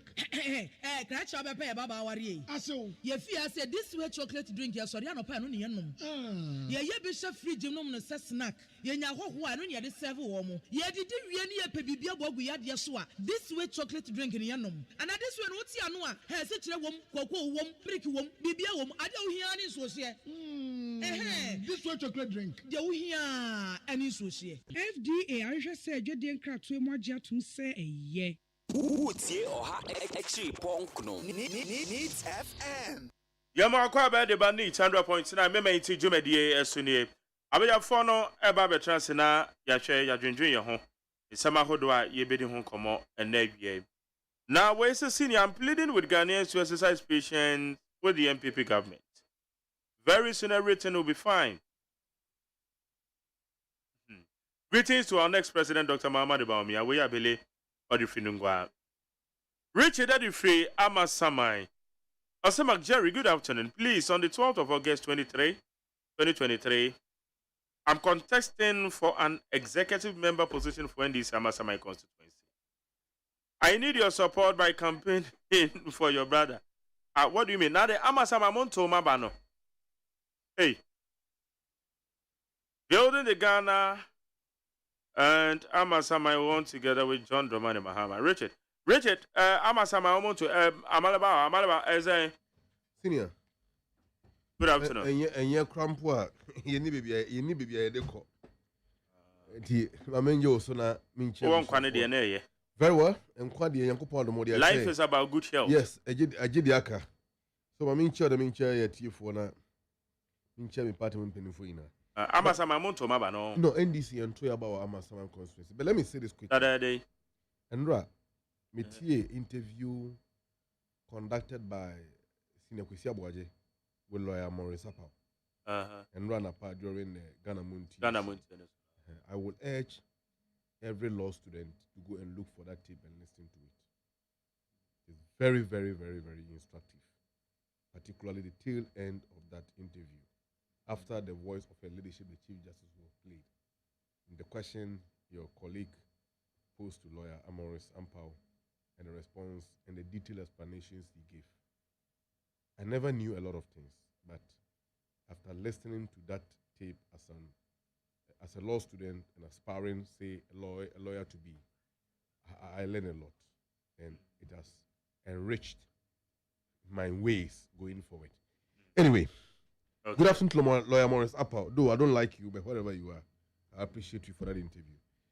Okay. Amasaman is one of the constituencies that NDC couldn't organize constituency elections during the last branch and grassroots organizations. Because there were issues, or there are issues in that constituency. And to the superior wisdom of the party executives, they felt that there is a need, so you hold it on. Now, issues on the ground, and they be exhausting before going forward. Oh, say the nipa who you money into ye nipa who you mana a fabi, and then when you drain, and also more, and sembia, menasopobia, a warm one, a tear for fra. At least the law of natural justice requires that you hear from the other side until the other side their grievances are solved according to the laid down rules and proceedings, rules and regulations and procedures governing the conduct of the party. You cannot violate almost once more, which is their right. So when mo chairman mo can say mo chairman akwa print cards be a fake. As a matter allegedly, of fact, I am not privy to that allegation. And see, once I am not privy to that allegation, I would decline to make further comment. All right, okay. What I know is that, so far as I'm concerned, the executives have taken a position that until the matters are resolved, it will require a patient approach to conduct elections in Amasaman constituency. I will use your medium to urge the comrades. But them says they say the woman be as you said they are Richard. Richard, I Brian, I'm in grant you interview. Why? Also a preposition. Very well. Fake ethnicity and right. Oh, okay. Hence, resolve. At the end of the day, there's a fake issue resolution be about it. Well, I can't tell because me who communicate. Okay. My boss, Ekugan. Good afternoon to you, boss. Wherever you are, you were part of fake yesterday. DB also, you keep updating me, so please, I will need your update on this matter. So when I am informed accordingly, all right, okay, I can be in a better position to comment about. To comment on that, okay, that is okay. Richard, and so also any further details we are not their minds. Yeah, he can share with us. Why not? And Pennyfoy be out tomorrow. Once all the power support. No, so purpose support. Well, say I'm having a hard time understanding how Bank of Ghana can make such losses when they don't trade like commercial banks. We don't have good leaders in this country. The president is weak and must resign. Atar Ransford, Eddie Frio, Yibi, and Odebaye. Where is Jerry? My name is Kwabena Freedom, also called Billy Who, from Manyako. Good afternoon to you. Yeah, good afternoon to you, Kwabena. Also, so NDC and MPP, which of them is better? Have you known that some MPP supporters are still supporting Cecilia Dapa? This will tell you that our politicians are not Christians. They just go to church to show their better dresses. God will deal with them one by one. Kwabena Freedom. And they can say, well, say good afternoon, Mark Jerry. Finance Minister did not account for e-levy. Why? Olivando, e-levy idiot. And okay, if Samaikas also so Ghanaians, are you people happy about this MPP government led by Akufo-Addo ruling this country, waste of public funds, create loot and share, corruption, and causing financial loss to the state? It seems no one is speaking against this kind of government. It's too annoying. Never again for these people. Kwame from Poike, darling boy. Lower West Hachem, parliamentary candidate hopeful. You know, if Samaikas is social. When say Ghanaians are fed up with rhetorics, they want to see action. The instability of city is as a result of mismanagement and stealing. NPP government has failed and can't manage their country. So Dr. Maspal ears with his sugar-coated rhetorics because it won't fly this time. Mahama never borrowed from Bank of Ghana. So what is he talking about? Gaddafi the free, Ayala Paz. Noah the act builder inside Kokomile. Also, true be told, Dr. Degeta Baumi are 100% qualified to lead this party to break the 8, as well as Honorable Alan, Honorable Joe, Joe Gata, Dr. Koto J, Dr. Koto J, Dr. Koto J, Japan, and the rest.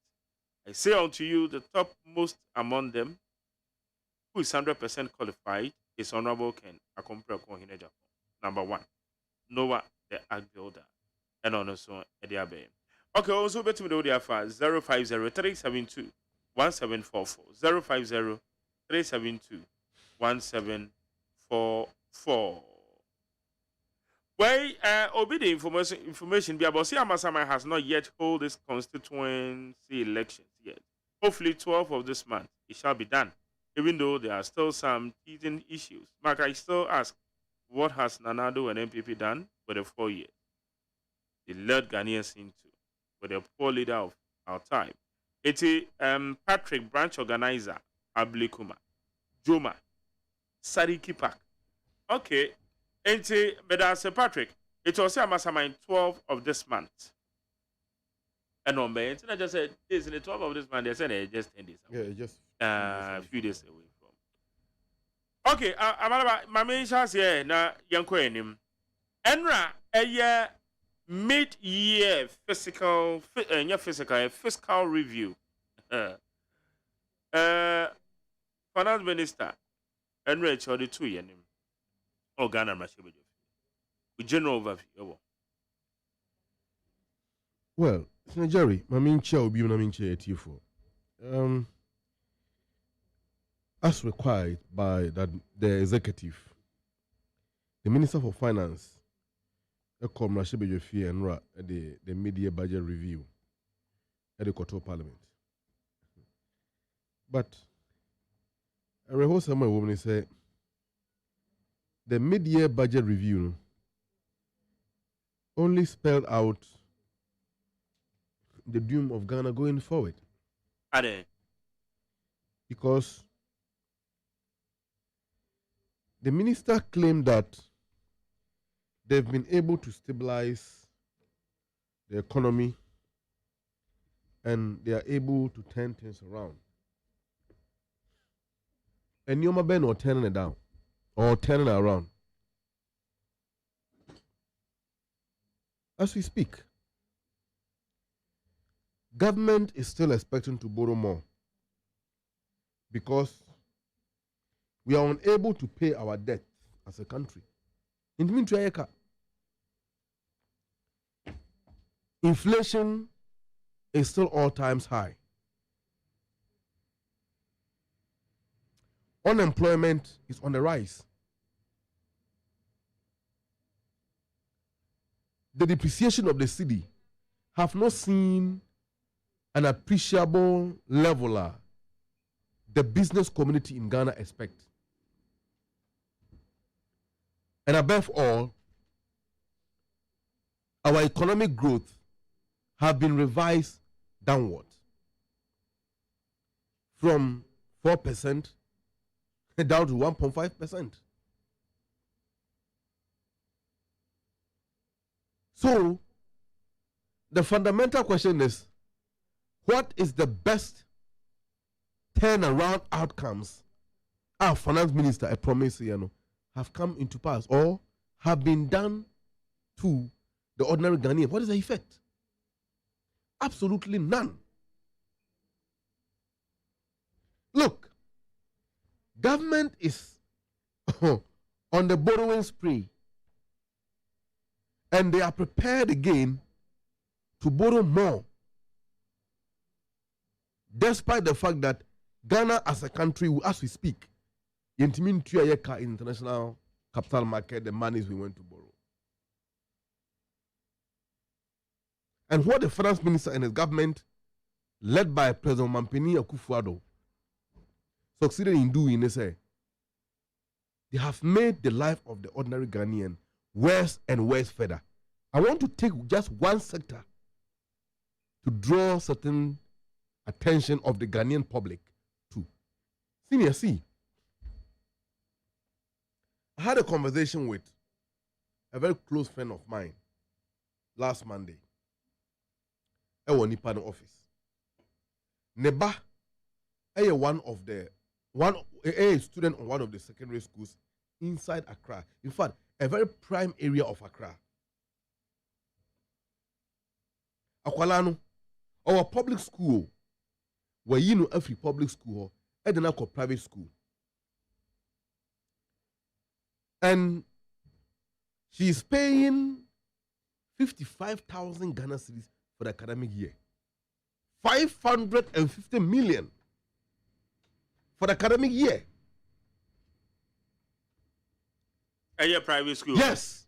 That's the choice, and on one of us, I had a choice. Anything? I had the forces that compelled her to do that. Wow. Yes. Akwalani was prime senior high school in Accra. But the condition of that school, according to the friend of mine, she nearly lost the son. 1 year Akwalani free school. Every week they also call their Akwalani medical checkup. Because and you know Akwalani, the environment they live, among other things, was so deplorable such that we would need other option than to take a drastic measure by making sure they take the child out of that school. The question is, how many Ghanaian parents at this particular point in time can afford to pay that hopping amount of 55,000 Ghana cedis a year to educate their children? Meanwhile, we are told that government is giving free education to everyone. Is that the case? Senior, I am just dealing with education. When was the last time I want to say the junior high schools, like sporting competitions, cultural competitions, and others? When was the last time? The finance minister went to Parliament Enra last 3 days ago, Monday, and told the whole Ghana, including the world, say they have increased the feeding grant from, is it 90 pesos to 100, or as I would call it, 120 pesos. But there is a tax component of 3%, which is 3 pesos. Okay? You got 3 pesos in free. How much is left? Meanwhile, inflation is hopping around 52-54%, according to the finance minister. I don't think what's spending 120 pesos, let's even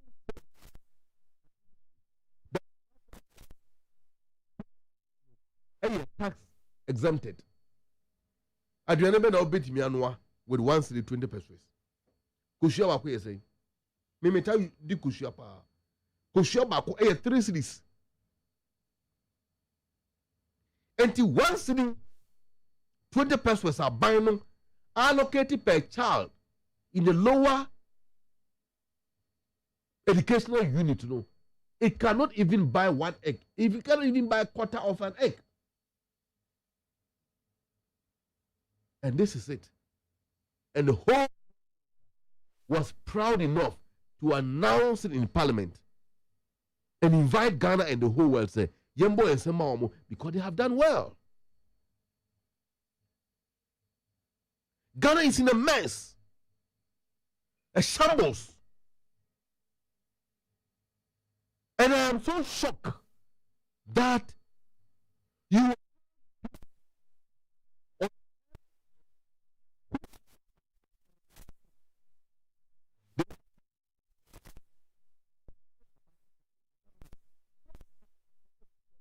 government done well power and administrative leadership of this country far back in January 7th, 2017 till date. Nothing. Idea saying this country is going back.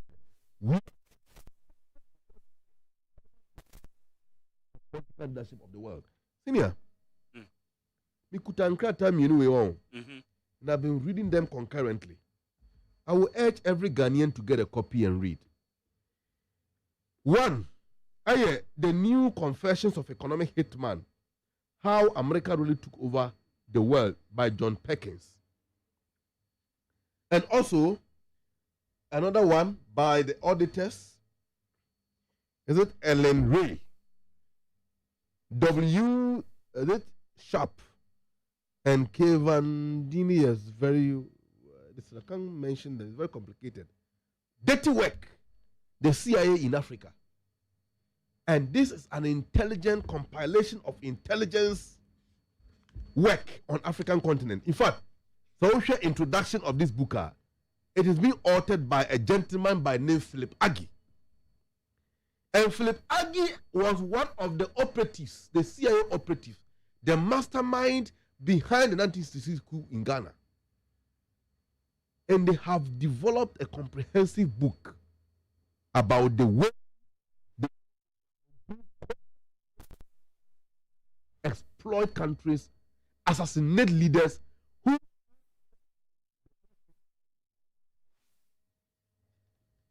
going to the document, senior, I have come to an irresistible conclusion that the MPP as a political party is a true reflection of the covert operations of the Western countries. And Ghana, a third world country, the only Ghana province look,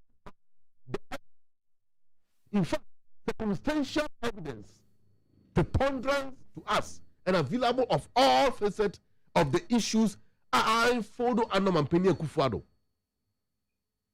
That it is not an optional political party to run an hem of affairs of a third world country or a developing country like Ghana. Because the so-called bourgeoisies and the privileged class, the elite, which lead this political organ of assault, is more greedy, and nothing can be further than the truth.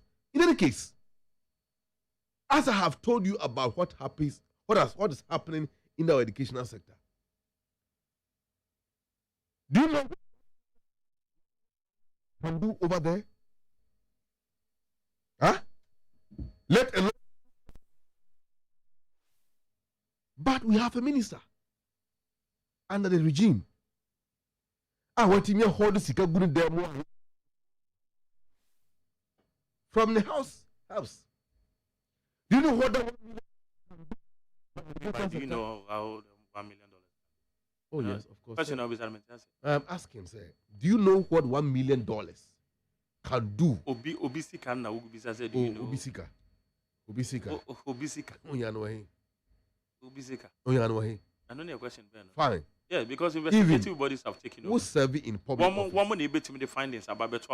In any case, until the findings come out, that's right. We have the right, in the court of public opinion, we have a right to speak. Because as we speak, no be to make.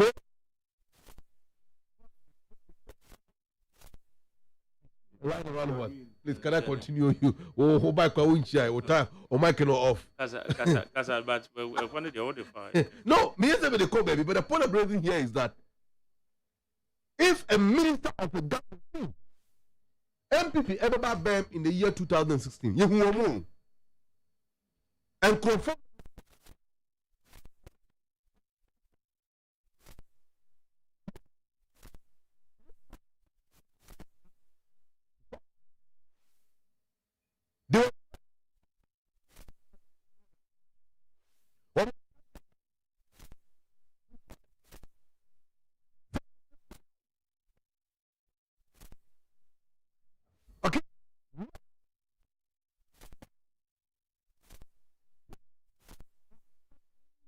metamorphosed into a comprado bourgeoisie, an ice cream licking group, establishing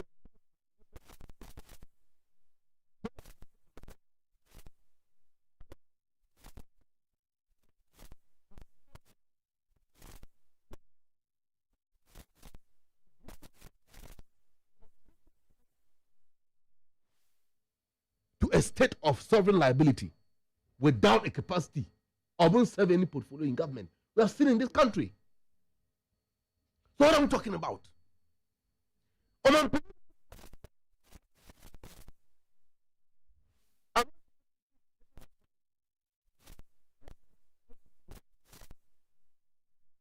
Some light, all the portions of the highways in the country.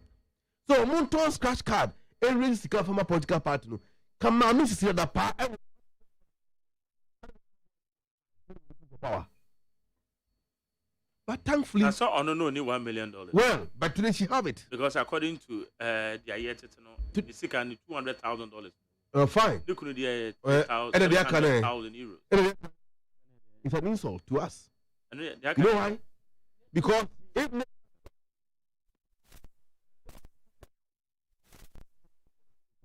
I don't say look, they shouldn't insult our intelligence. They say, I imagine maybe $500,000. Oh wow! Yes, I'm telling you. Actually, and then maybe now or Edward. If you know. Can I continue? Be a shoemaker because if you have to win.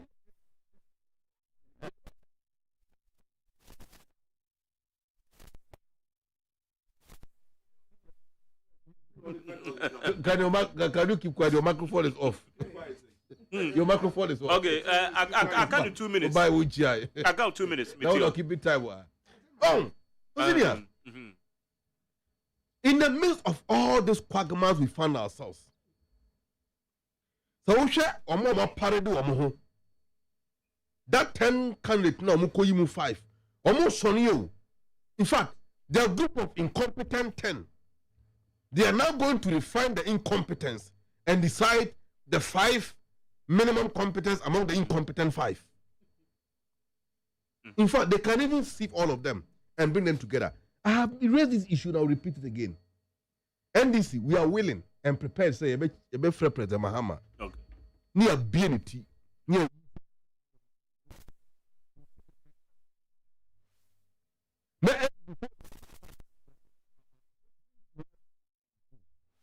they can train them for the next period, including our instructors. Any textbooks are going to be trained in our Fanka Hombra. President Mahama will end because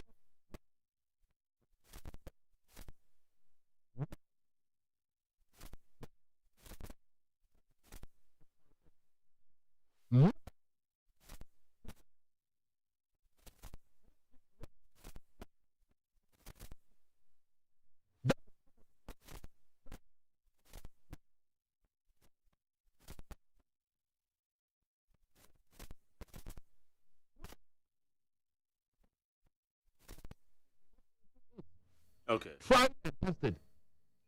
And Ghanaians, we have no option at this material point in time than to bring John Dramani Mahama back to office as a president to turn things around. Okay.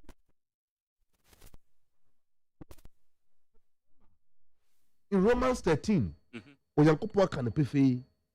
a civil government. And that civil government determine the fiscal affairs of the men in this world. And now there cannot be a competent man to leave Ghana than President John Dramani Mahama. Because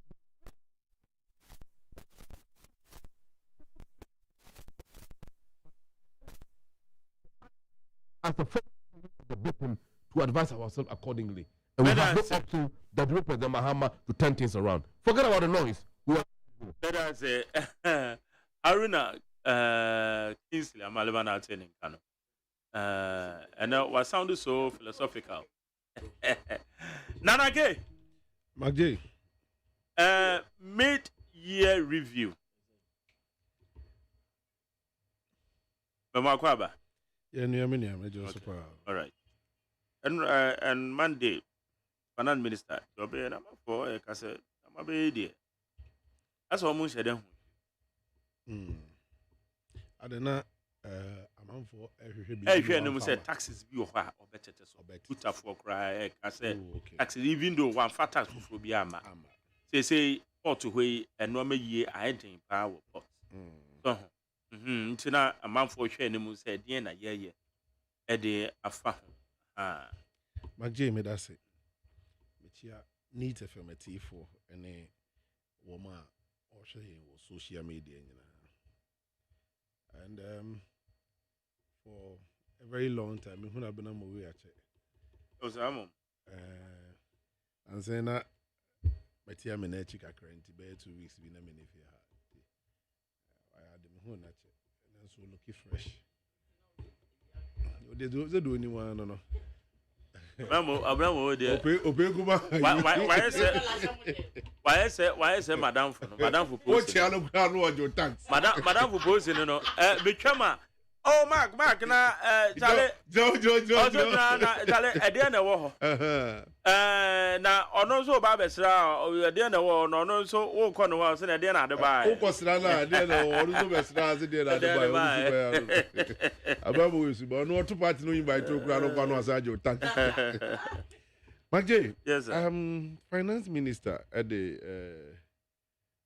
your friend is saying media budget no ekotu dwa. Na Ghana for be shusha kwan say bia you be introduce another tax because of the condition in which we are seeing now finding itself in no na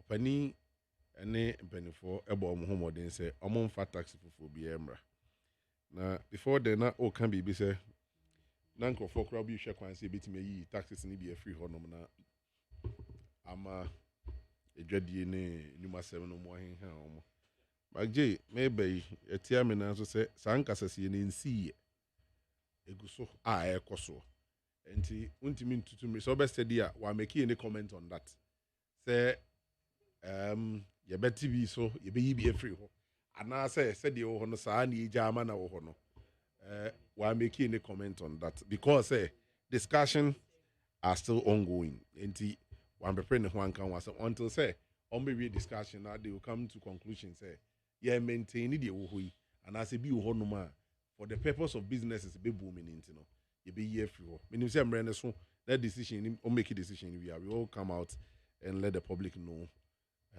about it Magje inu yi kasa no can be say oko Ghana Education Service enkwala no adidie mu nsema na 90 pesos no ya page mu de ko 1 cedi 20 pesos na Ghana 1 cedi 20 pesos my day na timeto me ne ya dwen entimi ntohwe ba won kan hunu se time o wa ban mu no na 40 pesos saa time de netimi wo fufu di on Magje de mbese mbisa no saa time no ono wa ban mu no na saa time de na 50 pesos 40 pesos no Magje netimi ko mei ho wa kira ha ekoji fufu renam ewi akrantie na en na wo yeso na 40 pesos na 40 pesos na say na 70 pesos Magje ba 90 pesos for 70 pesos 2016 as you can ho asem wo fi abamu no we 70 pesos it was 40 pesos 70 pesos one tua bi ye ba 2018 yes apejam de ko 90 pesos and then ye de akọ 1 cedi 20 pesos it will show the increment between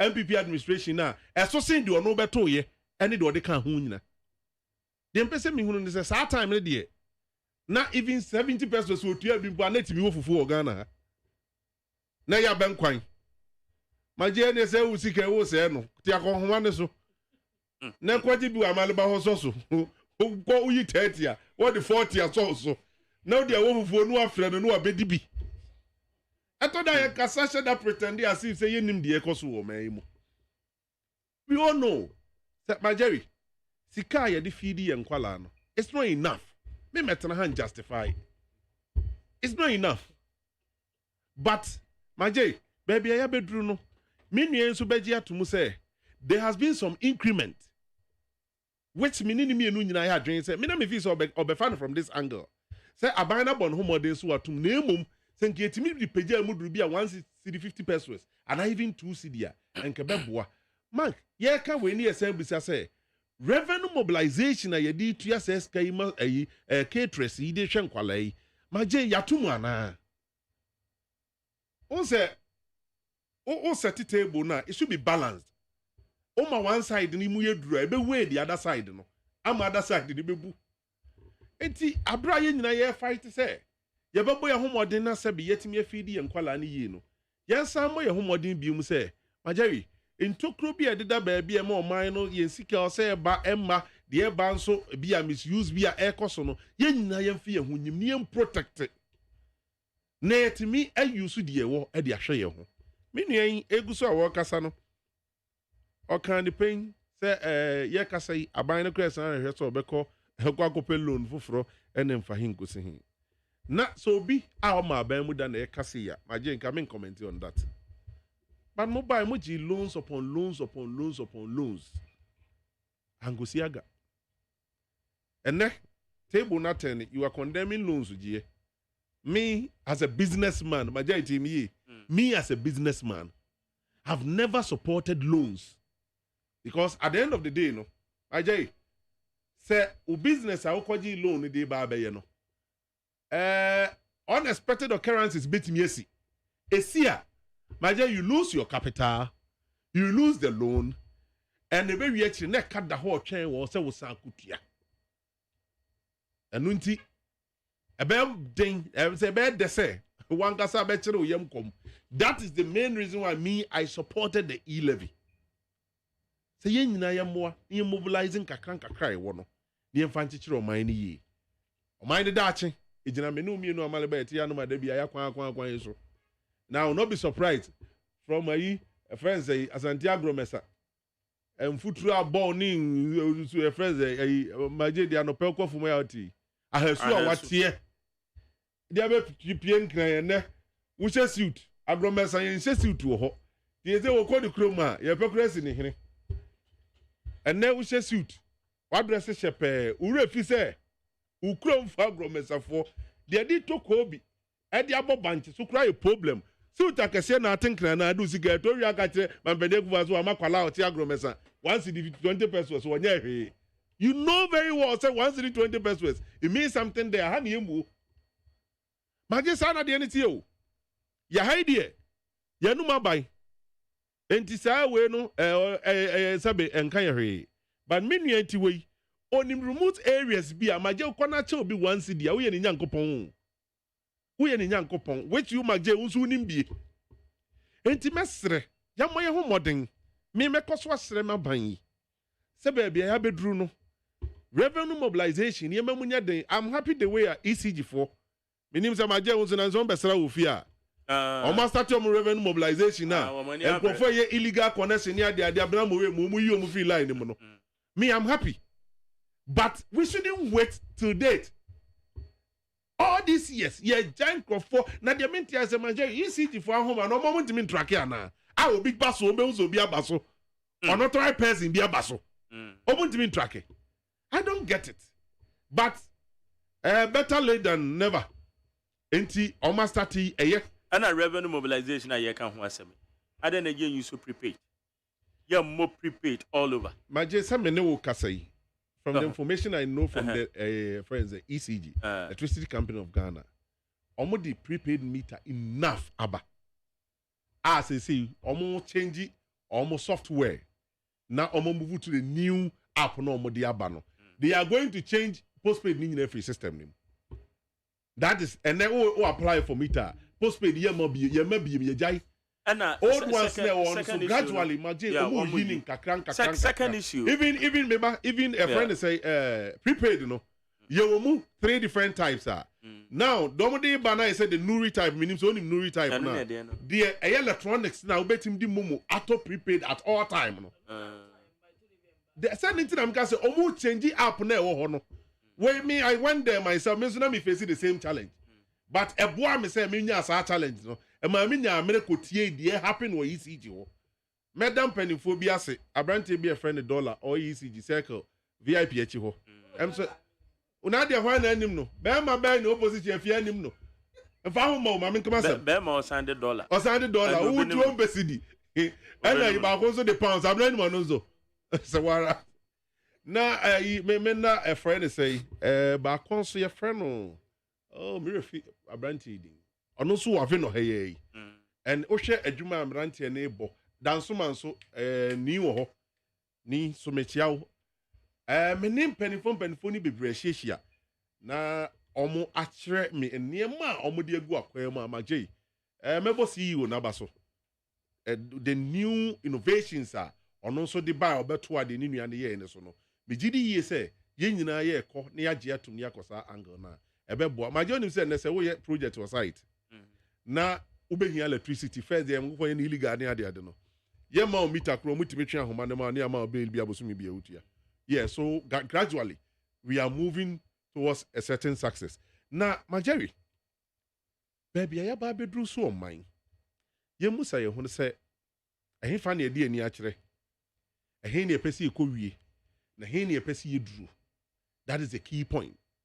Say nyati aseɛ sɛ ɔman me I've come to understand the politics na my Jerry yɛ no ɛnyɛ sɛbe deɛ da bi yɛbɛtena ha yɛyɛ na kyerɛ sɛ yɛ politics o me ba no ma be defend the MPP ɔba na NDC MPP NDC MPP NDC ɛna de abɛduru baabi abɛduru yi. The youth now are into politics should come out with the new innovations and new ideas. That we are the communicators of the parties. We are not going to do MPP NDC again. Because Omani that yen ye be benefit. Yemma and be benefit.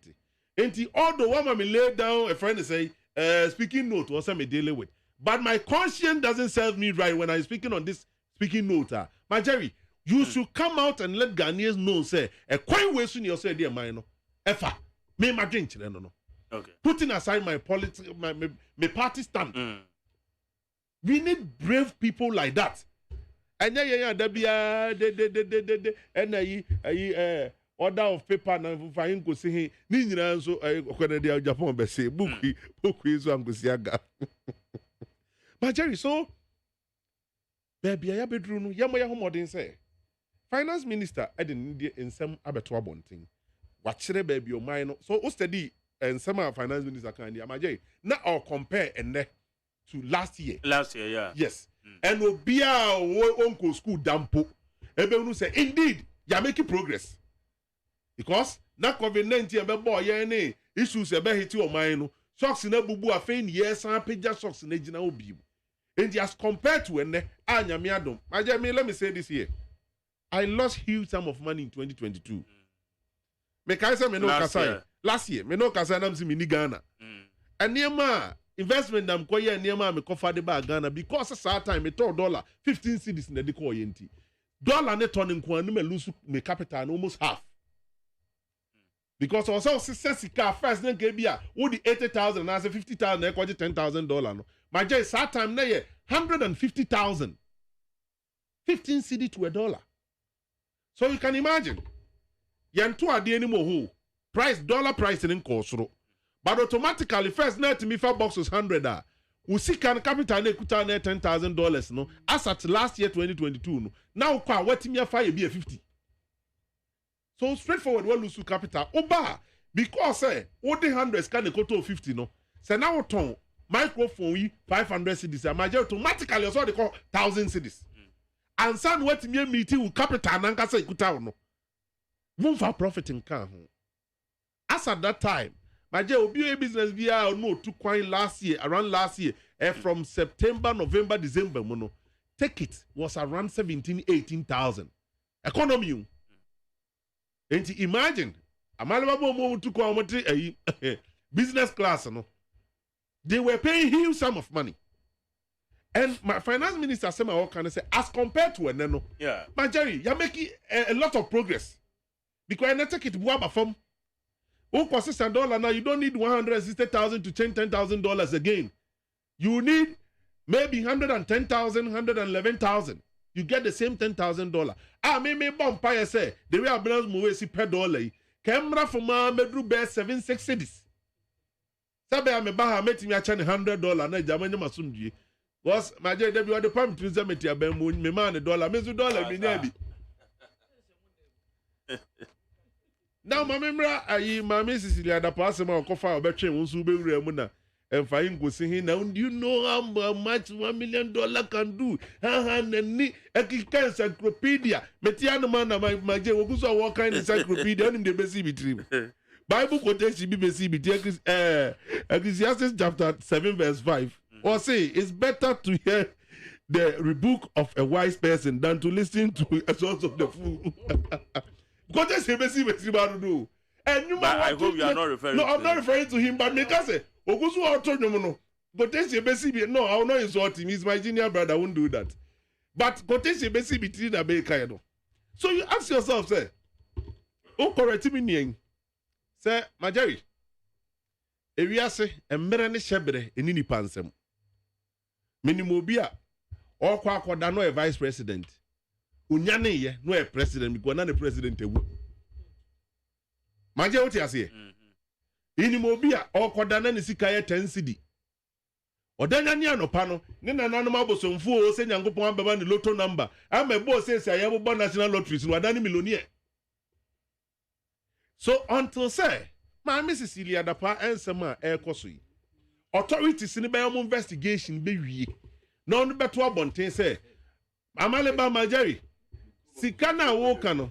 I be an uncrow was on phone as soon as I and one could channel with the Metes and then go for me trouble. BMC wasn't it?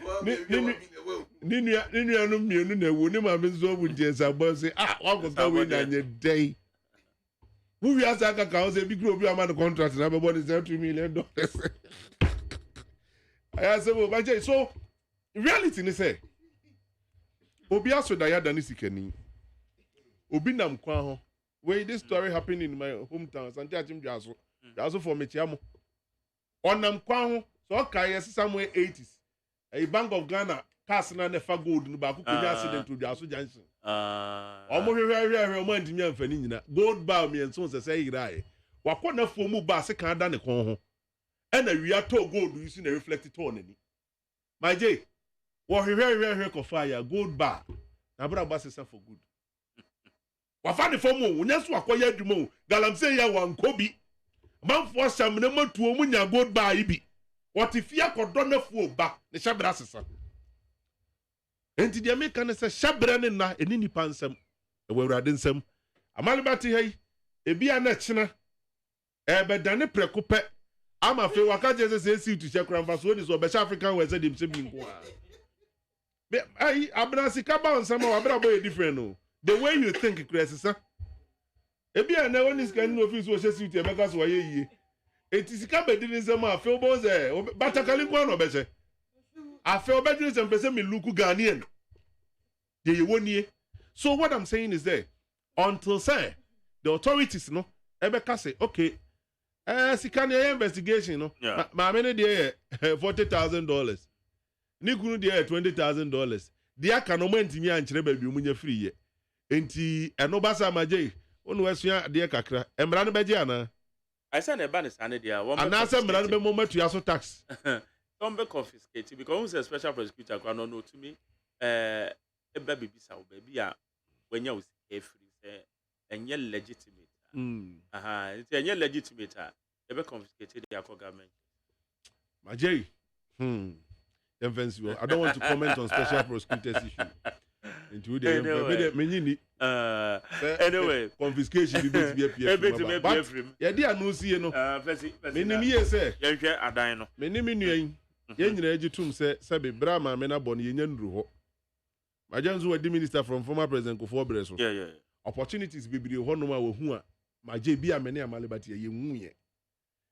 Even I said boja maje you have the opportunity to meet a certain class of people nanka bi a wotu fi ana so yedum office anka wu ne da one day mo shop ana opani pa bi okroma buy obepe electrical cables ato we built relationship from there wabo me kwan bebre so that encounter na me ni nya ye no enti baby ama me na ye na adwuma koduru no meaning say when hu certain opportunities me nya hu ye ebetimi abie kwan ama na me nya more than that. The point na say me there was a name be suggest yes asem no court. Yeah. Ye kan nyina asem no court.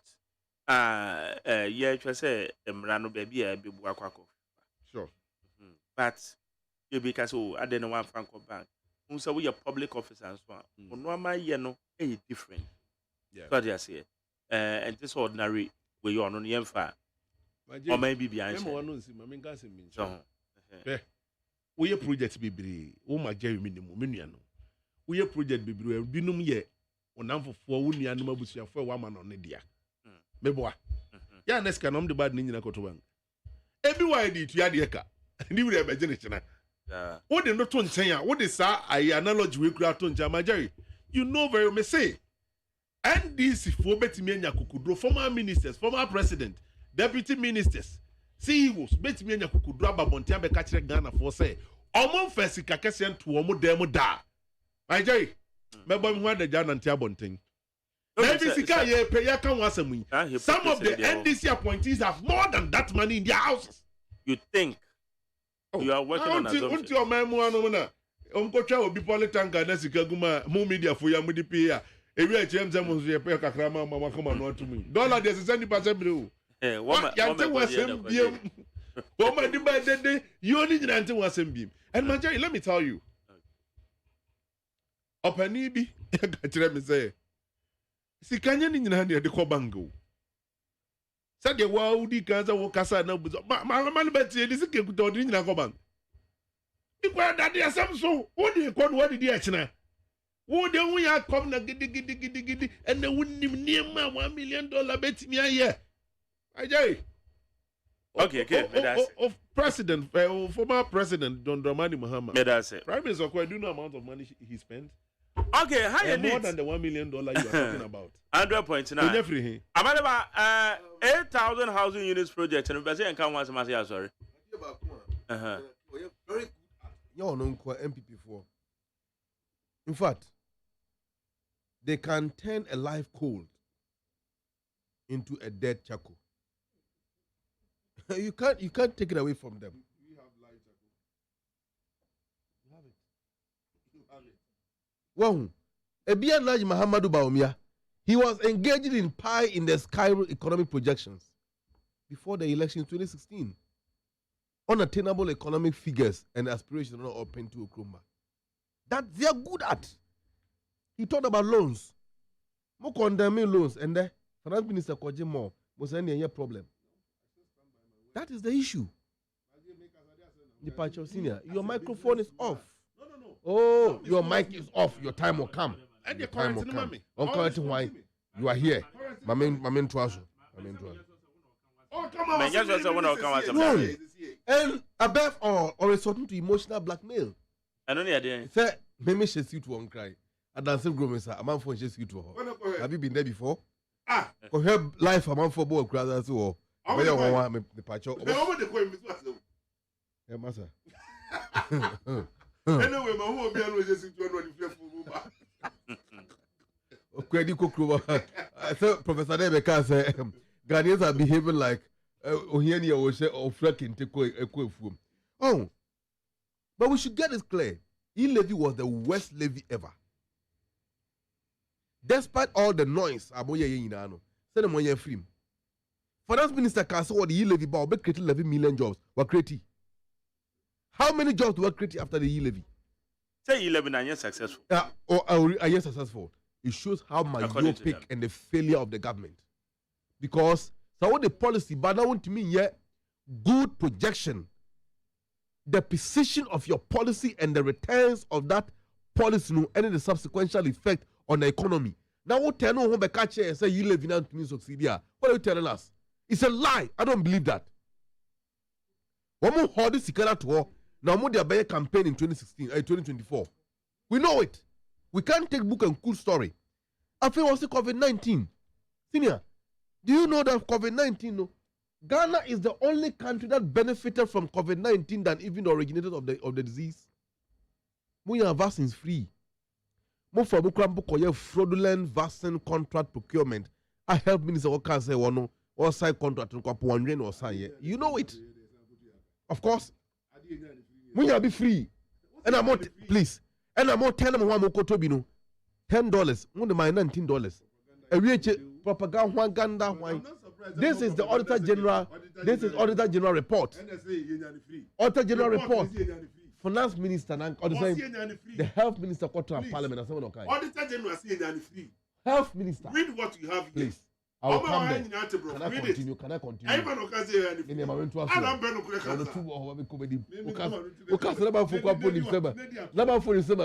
Now, who mentioned the truth? I don't want to engage you. Let me continue. Let me address the audience. Let me address the audience. What is your barometer for mentioning the truth? Jadoye let me come in senior. I'm out for that complaining. Seven who share away the day. Jadoye and wow. Mkwaladi tiyo tijade oye. Manenkasa. Oh, hello. If you open with jumping, see the exchange rate. Oh, your businessman won't lose sika to the exchange rate. Who do you blame? President Mahama in opposition, right? Mahama $370. Sorry, $370 in opposition to $1. We say no, you be that. And then Kufado about 12 cities to $1. You are not complaining.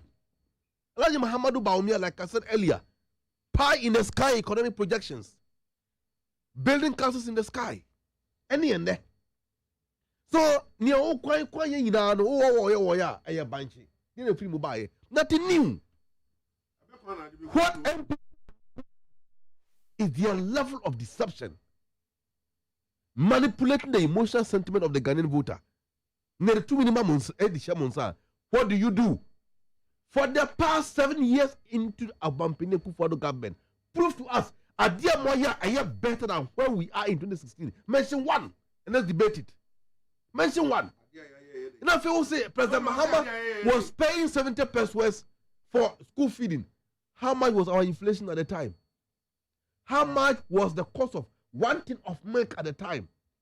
How much were the cost of 1 bag of maize at the time till today? As compared. Inflation now almost 60%. You're 50. Now command school feeding program. 120 pesos. You're 550. You're qualified. You're 50. You're qualified. You're 50 by qualified. And now finance minister or man. You're 52%. 41.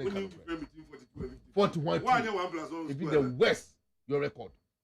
Mahama left you 15.4%. I don't afford 2%. And you are even proud to mention it. I mean how? Senior, my Jerry.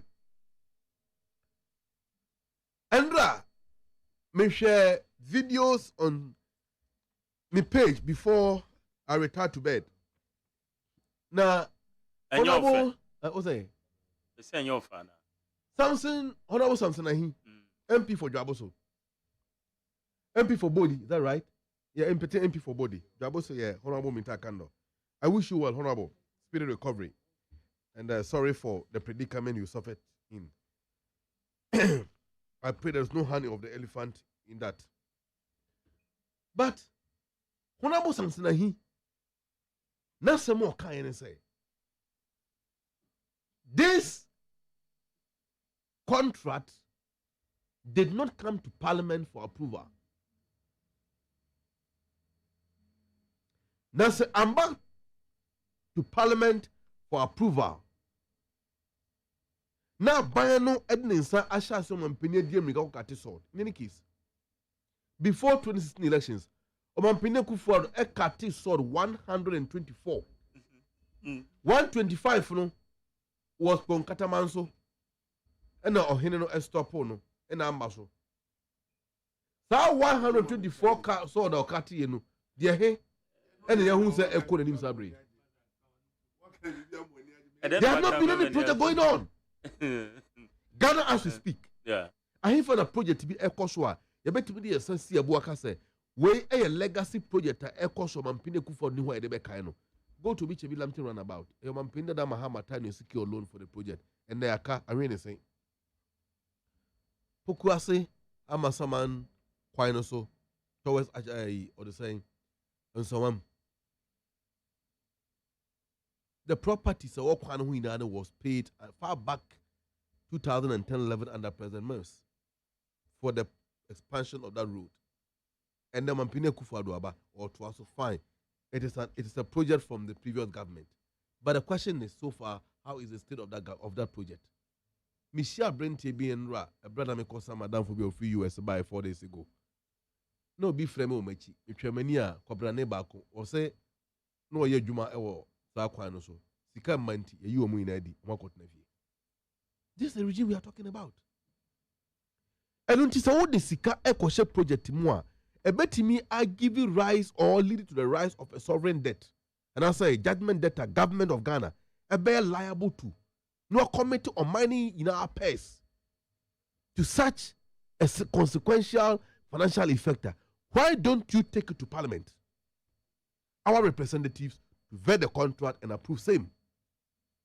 Why the rush to go and cut the sword at the time was our contract, you know, and the finances, the source of finance. Many say here's our parliamentary rectification. Omunyai, according to Honorable Samson, he video I'm sure, and then someone worker. Any issues that minority side of the parliament areas now, there have not been such, notice to the House of the Parliament.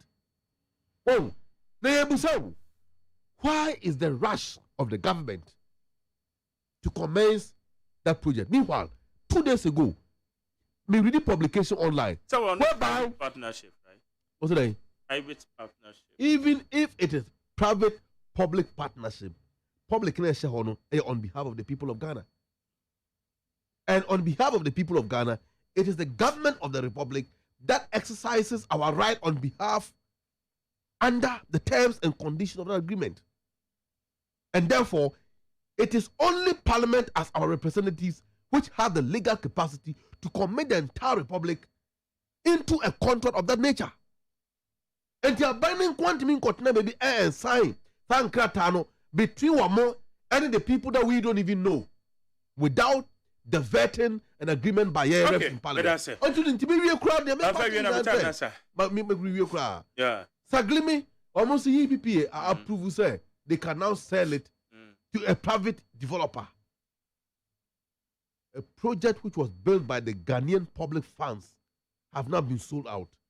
When NDC comes back, we are going to form a commission of inquiry to look into all this kind of agreement, and wherever necessary, we will reverse them. And therefore, when more and more go with the government, they should keep it in mind that they should come clean, because the laws of this country will be fully applied when the need arises. Okay. Now, 8,000 housing units. Well, now my forecast is agreement and just for. Also, what for other reports are a woman abandon of projects are my boka. Rough. Or share more performance audits are 1 more year audit service at the bar. You know, I didn't know agreement. I said, no, I quite a business and you come, but yes, started before. On the issue of settlement, I have a different view. Now, Virginia said they're Ghana for say is your Makuma better moyem. And they said, my Jerry, I'm pending for a share. And 5,000 housing units. We actually 1,500 housing units. Sika 5,000 housing units. Sika 1,500 housing units. Now, my Jerry, that's on them cream. Walking free, one of the things that Ghanaians are not happy with us as a people. Meaning, see the case in Akodan court. By a best, young court, my Jay, I say, you're not careful. We'll be in about 55, 60 years. I'll be fucking business where your mind is go. The going is that young woman for the Amma and Fedio. Court is the media assembly about 35 years. There's a baby you could not tear. A hard drink. Make me feel say some of these things, I'll say any BB is a fast track. Ajay. Say when it you say a honorable minister, then minister, Kantinka, honorable Collins Dowda, and don't you know track out to find the BA. But I could say, you be dear Chira could see the bay. Inti yen time me first 8 years, Ajay, yen to me, court and to me and see on this matters very sensitive like this. Sika must spend the hono. My J, 60 million a juma. And ye the 60 million. Ye did 192 million dollars at year. Now, many abetan and catch they say, will be $1 million. $192 million. Away? A juma na modi anyway. And then the Amaliba also drinking Ghana who onka once because in the party for 1 year I didn't. I had the boy, I had the pa. Now I don't need a problem no. Until say you beck no cre, say we no cre, either say against me party, and I against whoever me love a crown, make no cre no. I say you beck also ejina baby ejina. Nanka me expect say me ni be bold enough. No waka say, hey, where the no cre? The contract was for 5,000 housing units, which Magjari we are aware. A real channel 1,502 or 1,602. And yet the 5,000 housing units come and 50% improve. And 50% improve. But yet this can you use about 98% at year for this project. No electricity. Acquiring ni ho, and so ni ho, drainage system ni ho. So you ask yourself, say, Maje, what the hell? See a ton sa dan ma wa obeto. Enne o pedan ewo ahai. Maje wo kwan so hai. Ono kura ye Taifa na Taifa ni Ashoman Estate. Maje okuta 800,000 abenya dan ho. Ghana city. Ubenya dan. Even Malsavi and Krabet Mania be 800, 700, 600,000. But Sasa Grimedania Yakan was a nay, see a beton 2-bedroom apartment and yet Dayu, yet fear 12 found a apartment, Obito, Sobito, Fobito side, Obito side, Abruzanes, you know, 2-bedroom apartment, beton 100 and friends, 1.5 million Ghana city. Calculate it, sounds maybe your mass also your mass was school. Calculate and calculate it. Net divide it. Just divide it. Divide the $200 million by 1,500. What do you get your figures for? Okay. And you think we should take Okay. Hold on. You asking the question, right? Where did I get the figures from? Okay, who admit to say NDC has paid now what was the amount to put? Close to $200 million. It's a 192 million. The first phase, Hold on. That was the first phase. No, right? the $200 million is for 50,000 housing units. 5,000 housing units. Sorry, 5,000 housing units. Yeah. It's for 5,000 housing units. And how many do we have now? You have 1,500. That was the first phase. Which phase? What's the second phase? So you've not even finished the first phase, but you've paid for the second phase What's the already. second phase? So why is the contractor not on site? So the second phase, you pay the second phase money. It's your own pocket. Bring us the second hand overload. As I'm a man for Jina court or And then be saying me, bring us so he said, bring us the second phase. The second phase, you know. Don't do that. No, don't do that. First phase in the year. That's allegation. You are the proof. And what else about the second phase? You said we paid for the second phase. You are the proof. And you said we paid for. You are the proof. Where is the proof? The proof is that you are telling me you paid for the second phase. You paid for the second phase, which the first phase has not been completed. Whatever be the case, the details of that document were part of the handover note. I am happy, sir. What can I say case no court until you delay with it? I ain't careful. But I said on what kind, the court of public opinion. Yeah, say NDC are buying a catcher of mine, so move 5,000 housing units with $200 million, right? Area almost 1,005 with $192 million, representing 98.4% of the total sum. My Jerry, just about 28% of the project. So where is the money? And this should come out and tell us where the money is. Enti, you may jam a Ghana for. Okay. Say, where is the car? Man, Penyas more car and this if I start here, who did know? My Jerry, it's already the investment of mine. Provide the assassin. And this car we are peaceful. Yentimi and Nesikanumu Kotampo because we've wasted the money. I'll be very happy. And I pray, say, Enquire AB Sabi, the minister and Kwan Bia, you be taking it on. But Obi Biaro ye involved with the payment of that money, no, should be answerable to Ghanaians. You have nothing to okay. inquire. They should be answerable to Ghanaians. Nothing to my happiness is that meaning say court proceedings in Bekwe, you know, AB and Crofobia up to some this kind of back. And I say, even the contractor cry the project man, no, my jail by this also no suggestion court to me. Okay. How you need 100.9? My main 5 calls now you call 0302243540 0302257902. Abrana beba nola. Okay, beba choma hai. Beba choma memo ha. Yeah, nyame adom bako yanko e bonnet on yanko wa ya brand. I am me one for me. All right. Make your wife is Dr. Baumia. Bishan pa.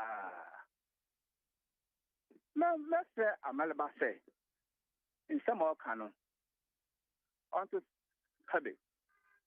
Because young former President John Zamanama. Oh no, but you are not say young former young John Bama Biema and Sana. Yeah, Jadi. Only for Bakatin say Yarina Akadompe. Only for Akatin or Jeffru. On the council on Sylvia, can you pay Nan San Mlavio there? And So Ghana for danger too. Ghana for danger too. Because Nana do that by Cooper the start there Katamata. I can't want to.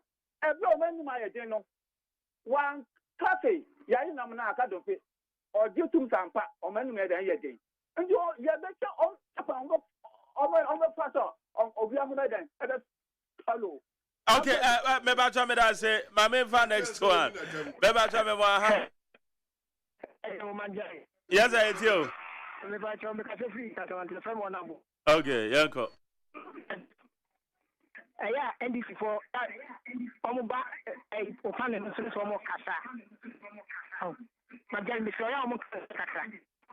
And the American came over and then the crack, and then the crack, I found the Copana. Just my girl, my cousin, or my penny for one cat is a pop. And then, yeah. Obi o shot here and this is what we are. And so to of uncle to Africa, a pan. So that you want to get phobia. Oh, one nation, because I was supposed to pay for the case. I want to push out here on the affordable houses of any lack of you. Oh, I don't know. Oh, it was more catastrophe. Oh, Papa, I don't know. Yeah. So that the king woman traffic. Oh, yeah, I want to watch it. Now, yes, you're every before you cut that. You bet you all the buyers in the train. What was the play? Oh, you. Okay,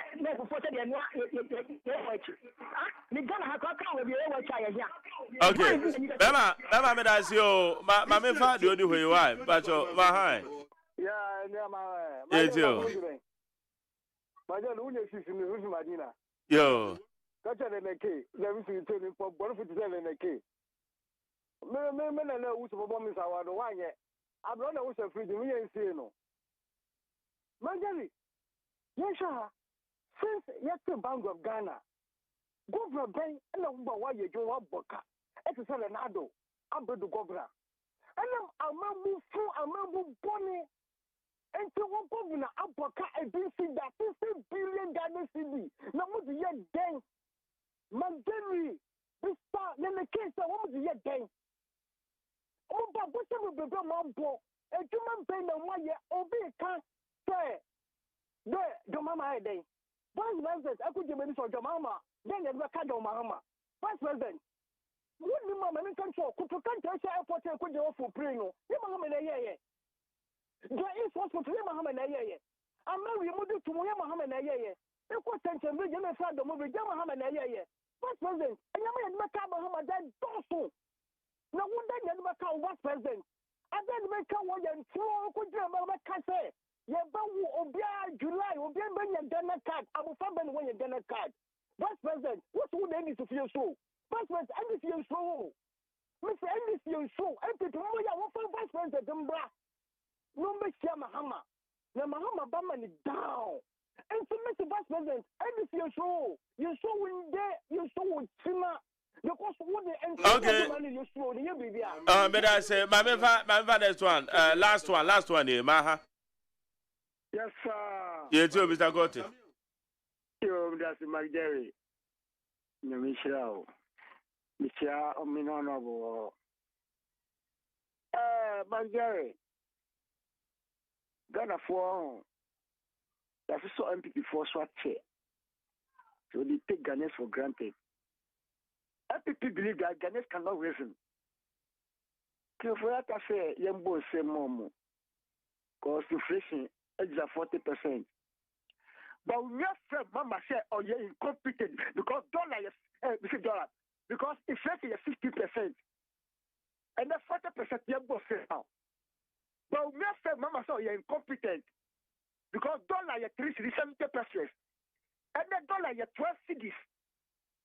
Maybe you talk to 40 cities. But we made in another country, I got a for say, Mama, keep working. And the petrol is almost 60 cities. Ghana for your boss amount. Mother, you told Doku one city. Nanano be just set up by ya. Say, oh, bigger. Say, you told Doku one city. And then Doku is 5 cities. Mama, I could pure water. And you 10 pesos.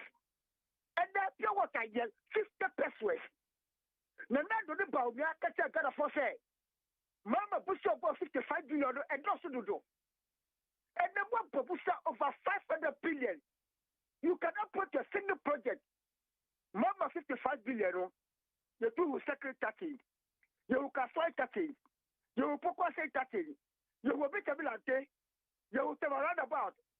Rich Hospital, your University of Ghana Medical School, your airport of the training count, mobile Bobusia, and the Kukumu Demu, and the Kukumu Soya Council.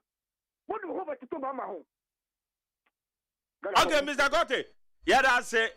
I had the idea already, and this year we need 100.9. Your friend, no, your member, intimate, no, my father, Cabri from Pomanso.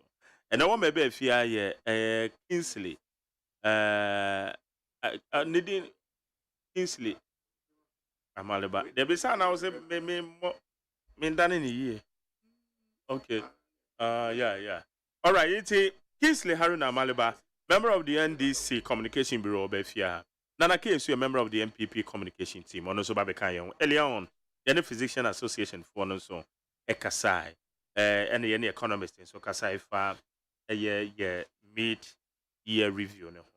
Media Sedabema Abena Frima Abankro. Abena Frima Abankro. And then Anaya Safo, woman in charge of the social media handles.